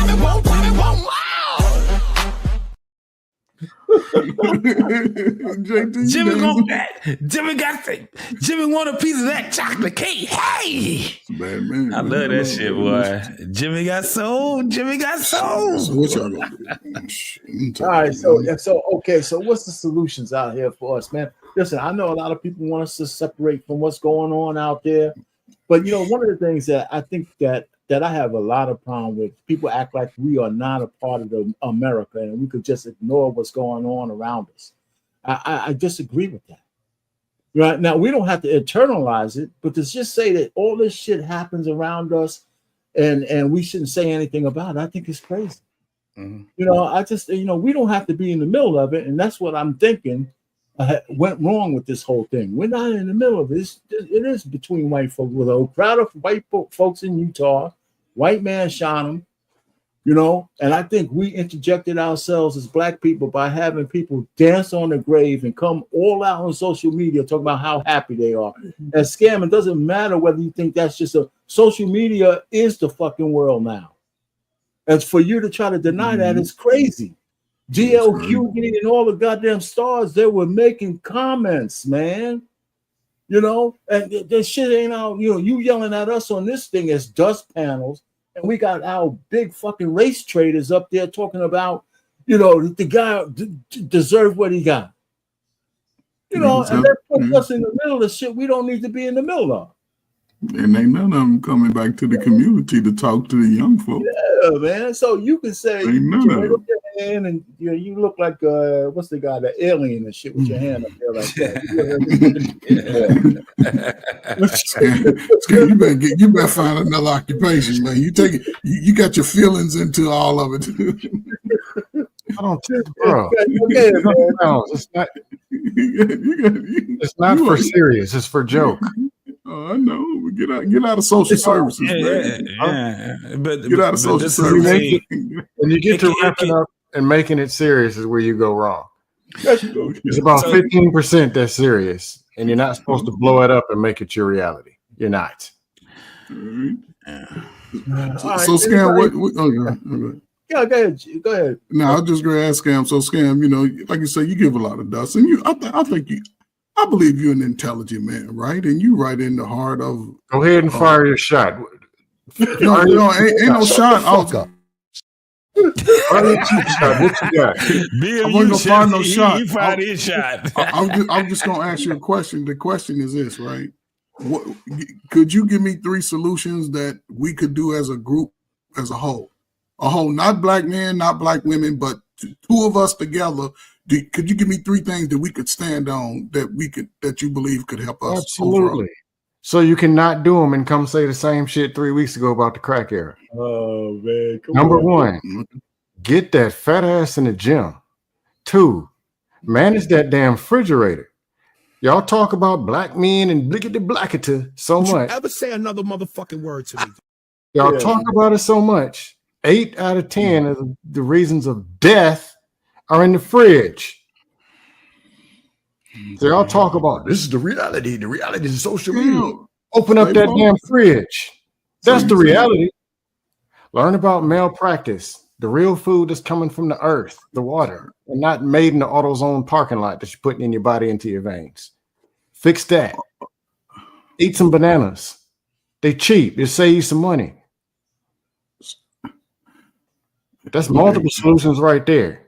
Okay, so I'm never gonna hear this come out of any of y'all either. Y'all is gonna go in 1 year. We're gonna go back to the women, or back to some white content creator in Arizona tripped on her shoelace. You didn't answer my question, bro. There you go. I didn't answer. As an individual, I need to eat better. Oh, I didn't. Hold up. As an individual, we all need to eat better. As an individual, we all need to pull back from the refrigerator. That's men and women. Now, the question I asked you, what are 3 things? Well, you can give me one good one that can take both of us to stand side by side and say, this is what we need to push forward. Yes, and outside, and after we go stand together, we can go back and make sure we eat healthier. What can we do? Like I just said, I gave you an answer and you don't want it. Just tell the truth. So go eat the banana and go back into your little cave and cry. Just tell the truth. Oh, Lord Jesus. I don't want to do it, and I don't want black people to do it. I want them to die so I can talk about the crack era every day. Just tell the truth. God. Yeah, listen. I gave you the answer. Look, Scam, listen. I'm sorry. Let me apologize to you, man, because I believe you was a product of that era. There we go. No, I'm healthy. Parents, what I'm saying, all that stuff. But what I'm saying is, you a solution. You don't want it, so you want to throw it back. I'll take it. Black folk, get y'all fat asses in the gym. Black folk on YouTube, everybody get in the gym, back up off the refrigerator. Don't buy sweets with your EBTs. Everybody get the kids outside, exercise, and we'll have a healthy America. Hey, coach. So this is the thing. That's what I got. No, right, but this is the thing. That's what I heard him say. Yeah, this is the thing. What we have to do as just people, we have to first and foremost understand that we are the contribution to society. Every one of us is. Right? That's what we have to actually look at. We have to understand how the world works, how it separates us and how it brings us together, right? And then we just have to do our best. We have to do our best to try to make this world a little bit better, right? No matter how small it seems, we have to do it. But we're contributions. Think about what. Okay, let's go with I'm not even gonna say with Kurt. He didn't bring up this shit, but he was he co-opted this shit. Family, right? Let's think about what family actually is. And this going to your it's a contribution. Why do people get married? So we can actually give something to our community, right? The best contribution that we can give to them is another human being, right? Or it could be the worst. But our intention should be is to make that our best contribution, our children. Because they're not ours to own. They're ours to be able to contribute to the world. That's our tithes. Actually, to tell you the truth, we are tithes from our parents to the world. Problem is that I don't think that we even fall up under that whole concept anymore. We don't do it because listen to what we're talking about socially, what people are talking about now. Not being married, fucking, and then they talk about what comes from that, right? Just arbitrarily fucking each other. What we end up having? A bunch of strays. A bunch of strags. We think that time is granted. Like when we say forever, we should never even have that in our, and it shouldn't even be in our dialect. A lifetime should be in our dialect. The problem we have right now is that people don't want to dedicate themselves. We got a problem with that. And sometimes dedicating yourself can cost you your life. That's just what it is. We having a big problem right now with life because we don't want to go through the directions. Right in front of our fucking face. And we will ignore it and we will fall on our own understandings. And we just be doing shit. Especially what we doing. We can see it a lot more now because guess what? The things that we talk about is global now. It's very global. And when we're sitting back listening to ourselves, listen to yourself sometimes. Coach, you've been on a bunch of panels. You talk a lot of shit, nigga. There's a lot of shit that you've done that is recorded. Our pain, it's a lot of things that's recorded that you've said and things like that, right? Shit's dope. We didn't have this shit 30 years ago. But we're contributions that's giving contributions. Somebody said it a long time ago. I have no idea who is the author of it, but they said it's the gift that keeps on giving. Us. We're the gift that keeps on giving. So if I'm going to have a child, wouldn't I want to have a child with someone that wants to have a child? Wouldn't I want to have a family and a community where I can actually be able to philosophize it to my child? The way that we talk about this whole thing of having power, I think everybody has it, different levels of it, but we have power. But we talk as if we're powerless. And then what we would do after that is that we would go to the next person that we're communicating with, and we would deflect our shit onto them. It's true. Because we failed. We failed. My whole thing is this, y'all, and I'm gonna end this with this. Let's just get to basics again. Be a great person.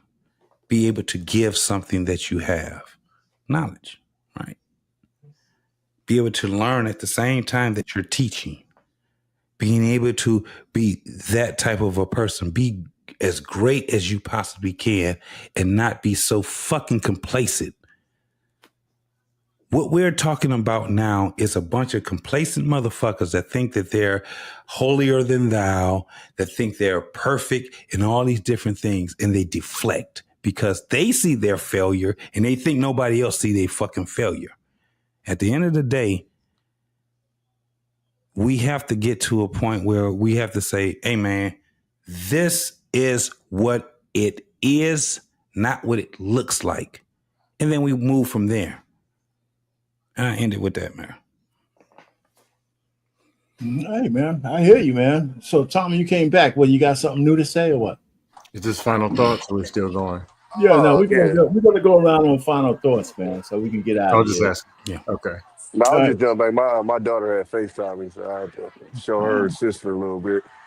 I hear you. All right, well, go ahead. You can start, Scam, and we'll get around to then you can go, Tommy, after that. What do you got, Scam?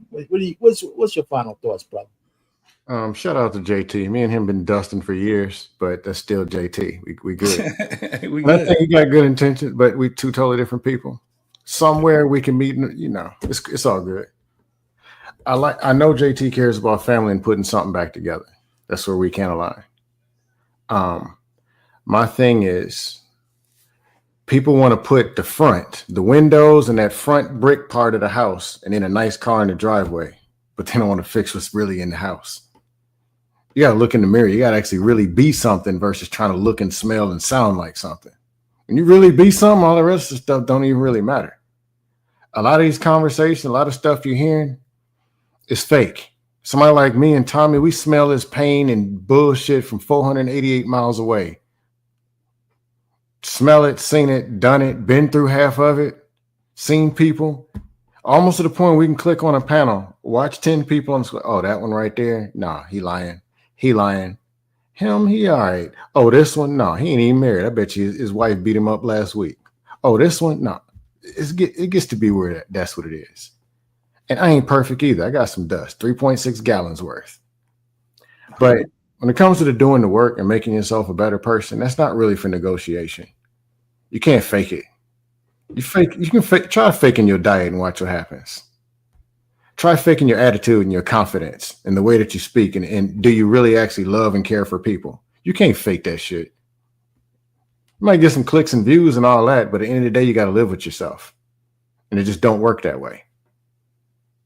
And it ain't like we ain't been hearing getting them phone calls or text or real life or even people around here. Man, my life ain't shit, man. Like it ain't happening. So we can play this game, but we know what it really is. But that's real life. There are real solutions to real problems. And we got to just become better people. As far as this whole case or this thing, debate culture is not collective. It's combat. It's warfare. It's I'm smarter than you. I'm going to put you here. And it's people just talking and influencing doofuses. Constant debating. And that's what it becomes and our pain is a part of that. People really do live in social media. That's the problem. Those people are weak. But when we're talking about a reality, it can't stay like that. And it can't be like that. I'm seeing weak 30, 40, 50-year-olds come on panels in the environment, social, Facebook, all of them, scared to even say, hey, I got a question or I disagree with something. That's how socially weak they are, which means their confidence and you're supposed to be leaders. It's a problem. And this is a reality. But some dude in Utah popped the dude over some social media, political stuff. Over some stuff. Let's just say that. And my reason for saying that stuff is people say, oh, Trump. You're so big on the family, so Trump. Okay. Look at the families now. He the president, right? Did all abortion clinics close? Y'all who acts like y'all really care about the kid. And all the fathers back in the homes now? They deployed the troops. Are the fathers all deployed back in the homes tonight because he won? Because I don't want to hear nothing about families because you're all for Trump because he was for family. The families are all perfect now, right? He fixed it. When you hear some bullshit and somebody just repeating a quote, yep, all's going to save the black people because they black. Don't vote for that. They're lying. Or the woman getting on the panel, I'll do anything my husband says because I was traditional, because he black. It's bullshit. Just stop pushing it and expecting somebody like me to buy into it. I'm going to troll you. It's dust. That's all I got. Yeah, in rare form. Hey, Ferg, what you got, man? Heroin era came before the crack era. Go ahead, Ferg. See what I'm saying, man? Listen, I'm sorry, Scam, man. I'm sorry, man. You had to go through that, man. I was running from it. JG ran from it. You know what I'm saying? Even Tommy talk about his experience in it. That's what I'm saying. It has nothing to do with the people, man. It's a lot of good people come from it, but that was a time that really shifted the dynamic, and here we are. That's why I make reference to it. But, you know what I'm saying? Like I said, man, I really don't know, you know what I'm saying, the guy's history of the way he spoke, man. You know, and if this guy can get us talking about the racism that we go through, man. I hope over the next few months, man, less than 20 of us get taken out by us. You know, we got to choose a side right now, man. Black folk, choose a side, man. You got to choose a side, man. We can't still fall under the same shit that we do to ourselves, then cry when they point out the dumb shit we do. Yes, that's where I'm at with it. You know what I'm saying? It ain't go. I slept good. I woke up, saw everything early that morning, stayed up, watched the news. You know what I'm saying? 5 minutes, went right back to sleep, man. It ain't affecting me right now. I tell you this: if everybody start talking about moving, it's gonna. Hey, you 45 and unders, don't come over my house. I ain't going nowhere where y'all go. Y'all go over and figure that shit out in y'all little tribe or group. Because some of y'all, I'm just, I'm being silly, but. And at this time, man, listen, brothers, get it together, man. We can do it. If this is the time, those people that think they're going to still have their hand out next year and next summer, those days is over. The days of the handouts in America is over. You're going to have to earn your keep. So if you got a job, you better keep that motherfucker. That's right. You got a place to stay, you better keep that motherfucker. Mm-hmm. Don't be talking crazy to everybody because you see you ain't safe walking down the street or just having a conversation. If you live in a state and you can pack a gun, you might want to make sure your record is clean and go on and get one now and hold on to it. But if you want a better job, a better life, you better dig in now. You better dig in now. Don't think you can come back 5-10 years and say, help me, because ain't no nigga gonna help you. And the white folk, they sure ain't gonna help you. So you better figure it out, man. Figure it out. Y'all better start coupling up, making some deals or something out here before y'all start losing these high-ass houses. At apartment building might be for the people that's coming from these war-torn countries. So they coming. So if you ain't buckled down, don't come crying over here. So get it together, man. I think we can do it, but we'll see who's still crying in the next 3 years. All right, we can skip pain. Tommy, what you got, man? All of us been going back and forth for years, man. So I think for us, especially in this space, and especially for us on this panel, and most of us that frequent, Black Men Unfiltered, I think we all know that somebody shouldn't get smoked over a disagreement. So when people say that, I'm not gonna say the whole offended thing, but I kind of take it away because in my head I'm just like again, I'm not even I disagree with y'all and I don't even disrespect y'all. I don't even disrespect you, let alone, I'm trying to, knock somebody down. So if I'm making a point, it's nowhere near trying to defend the action. I'm just, for me, like I said, once I heard what he said about MLK, I was out on it, dude. Again, not saying that he should have been knocked down, but for me, it was, I'm not defending shit. If people want to, because here's another ironic part, right? So people are mad about him celebrating it. When the Pelosi's were attacked in their home, this is a quote from him. If you're a true patriot to America, you should go bail that man out. And my bad about that. Yeah, but So one of my biggest problems with a lot of these situations is when it happens to one side, I'm the victim. Oh my God, you guys are evil. But then when the shoe's on the other foot, you play the same role that you was just so offended by. So I like I tell my the lefties out there right now, or when it happened to the Pelosi's, when it happened to the congresswoman in Minnesota, they were the victims, and I can't believe it. I can't believe it.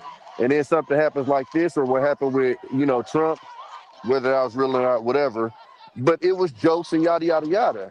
And at a certain point, this shit needs to be cleaned up, man. Decorum needs to be put back. And I'm gonna just keep it G with you, man. Everything comes with a positive and negative. And this is the negative side of the guy in the office. You know what I'm saying? And I'm not trying to start the whole back and forth, yada, yada, yada.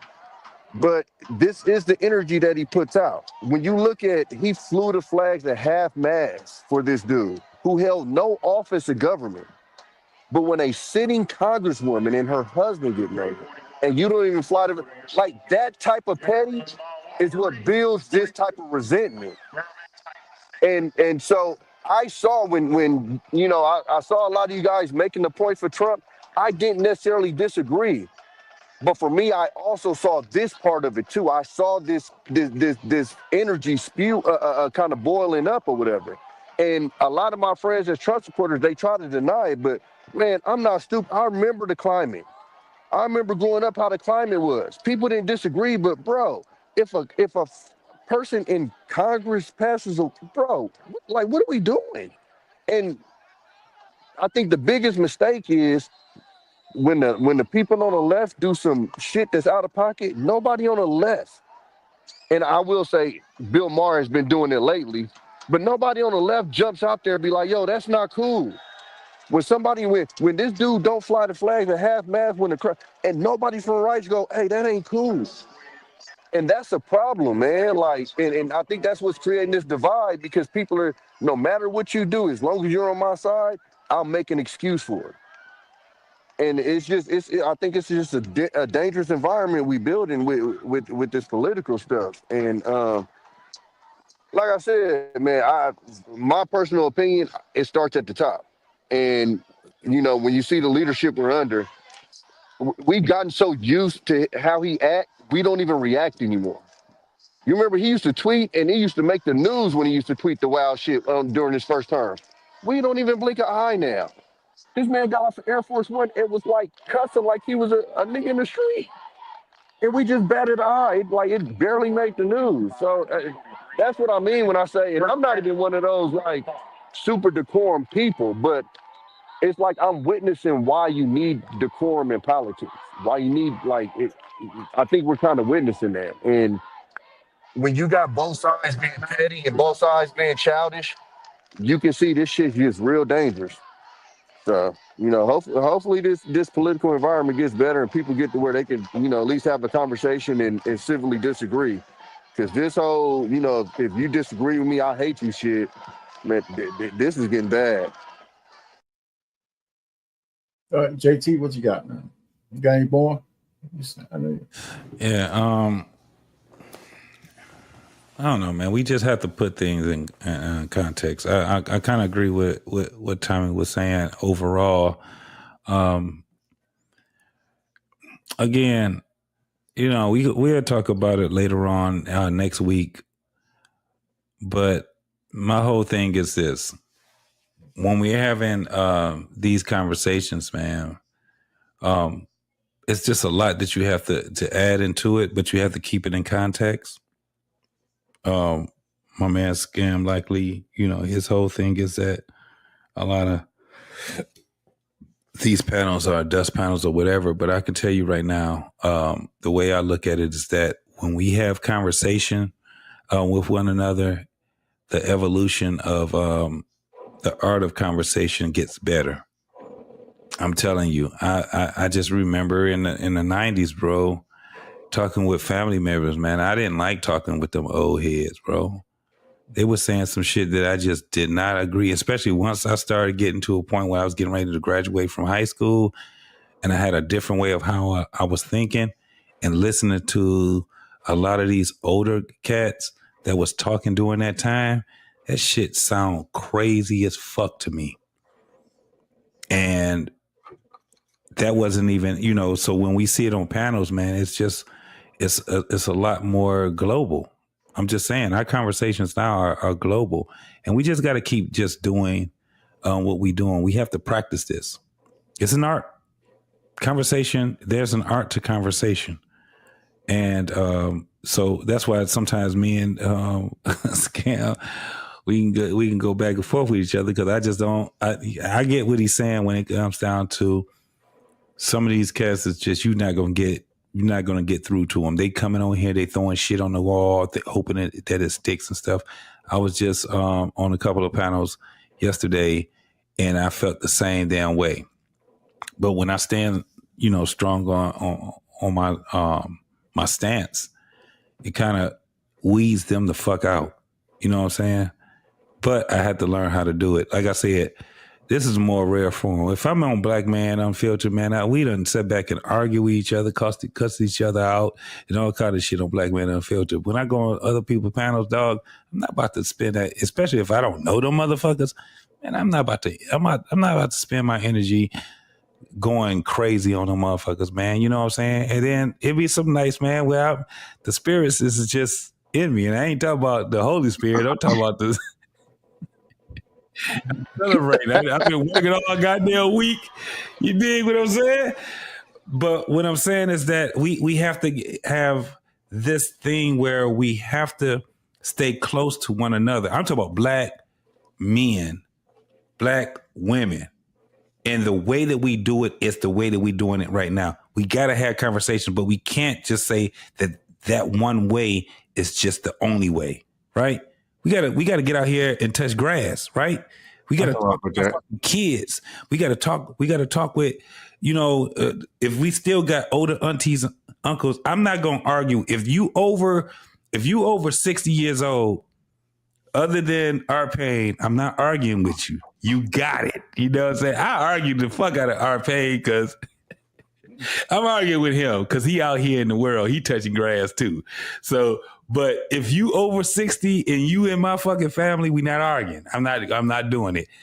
And my whole thing is I like talking to the younger folks, right? I love talking to the younger folks because it seems like they hard-headed, but when they get somebody that can actually talk to them, they actually listen. It's easier having a conversation with them, especially when you're not having a conversation that's just one way. I'm telling you, you listen type shit, right? I'm from X, but I'm telling you, my whole way of conversating with young folks, I ask more questions than I give answers. That's what makes way more of a conversation. Man, He's my ass, man, Drell. Hey, listen, okay, add to another $5, man. You know, it is more than just decorum. That's missing in our political arena. Yeah. It's humanity, right? It's humility. Humility as well. Humility. Yeah. Humility as well. So, Hey, yeah. And some humanity. So, I mean, are you done? Let me go ahead so we can get out of here. Oh. Hey, listen, you know, you got more, JT? No, Hey, the only thing I can tell you is that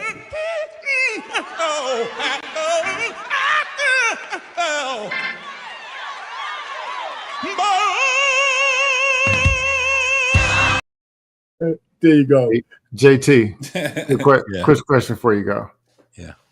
That thing that I mentioned, and I know Tommy B could definitely knows what I'm talking We're on last words. I got to get mine in, and you know what I'm saying? I'll make it quick. Panels and real life. Mm-hmm. There's people talking, and then there's the message that they're really delivering. Mm-hmm. Can't you tell a difference when somebody's in pain, when somebody's lying, when somebody's hiding, or somebody's in fear, or somebody's fishing, trying to look like something that they're not? Can't you smell it?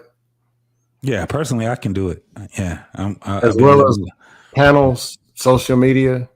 Can't you see it, smell it? Yeah, absolutely. Yeah. That's why the effect on me is not the effect on other people. So myself, absolutely. Yeah. All right, man. So listen, this is good, man. One of the things I think we've missed. Good night, everybody. Y'all have a nice Well, night. hold No. on. Here we go. I'm fucking with you. Now, the truth of the matter is, I think one of the things I think we miss is that everybody, I mean everybody, is flawed in some way. We can't think about perfection when we talk about human beings. You know, I don't care if the political leader, I don't give a shit who it is. You know, I think sometimes we look for perfection, or else everything else the person says doesn't matter. I think that's bullshit. I think that's stupid thinking, right? So, you know, we all decide, you know, what person's flawed negates everything else about them. You know, and that's dumb, right? It's like a guy can't do good works unless everything he does or everything she does is perfect. And I think people who think that way are idiots. You know, so I'm just saying, listen, you know, we're in a war of ideologies, right? And I don't think right now we're handling it as well as we should and as well as we could. You know, I lived through the 60s when they were orphan motherfuckers for the way they think. They were just orphan people. And we can't go back to that. And that's where I'm at with this whole Charlie Kirk thing. I really didn't listen to that guy that much. I've seen some of his campus things once in a while. I don't have no affinity one way or the other. He said a lot of things about black people. He said a lot of things about transgenders. He talked about marriage. He talked about good things, right? As a married man, I agree with his stuff. We talk about family and children and stuff like that. Well, you know what? That deal is not working as much as it used to. Now, how do we get back to that? There's a whole conversation in itself, because we know men and women are hooking up with each other and they're having babies. And just like you said, JT, they're having strays, and it's destroying the community. We see that shit everywhere in the inner cities. Guys, roving bands of kids with no fucking direction. You know, and you know, we don't want, and then if it's black, we can't talk about it, or else we got to talk about, like you said, slavery. You know, I mean, how do we correct ourselves if we can't look in the mirror and say, we got shit we got to fix?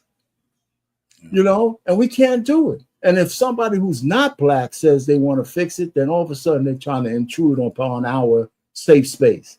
So I don't know what this, I don't know. Listen, the future is really not mine. It's the rest of you fucking guys who are under 40 and 50 and all that shit.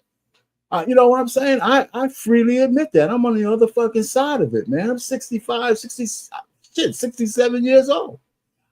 If I get another 20, based on fucking scam over here, I'm dying tomorrow. You know, but the point really is I'm going to be around for a while. Last week. So there you go. So all I'm just trying to say is, how do we fix this thing? I think we need to come to some solutions that way. None of us are perfect. We all ain't going to agree on everything, but we got to find a path forward. And one of the things I think we can do for each other is call out bullshit when we see it. Yeah. And call out not just bullshit, but bad behavior when we see it, whether it's on a panel or whether it's on social media or in real life. Or in the mirror. Yeah, and one of the things I can't, and I'm gonna end it here.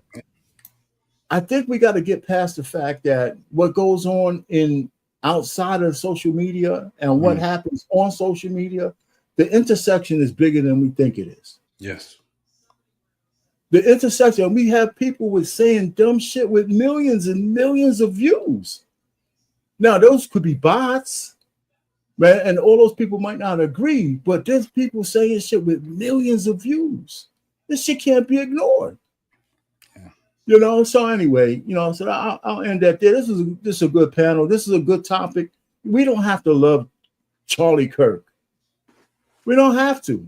And again, it's really not necessarily our fight, but we can't ignore what's going on around us as black people just because it's white on white crime. Mm-hmm. You know, shit, man, the American experiment belongs to us as well. You know, and we could keep trying to deny that because we're black. I think we're missing out, man. Whatever's great that's left in America, we should be trying to take a piece of that shit. Mm-hmm. You know, anyway, yeah, that's all I have, man. All right, so hey, gentlemen, thanks for coming up. Hey, listen, I've got the controls, JT. I'll shut it down, man. I got you. Thanks a lot, fellas. Hey, BMU and everybody in the chat. It was thanks for hanging out, man. All the super chats and all that kind of good stuff. Hey, man, have a good night. Until Monday, I'm supposed to have a show. I was going to talk about this, but I might change. It to something else. I don't even know why I want to talk about this anymore. You know what I'm saying? Anyway, hey, listen, good night, fellas. Later. Appreciate y'all, man. Love y'all, man. Most definitely.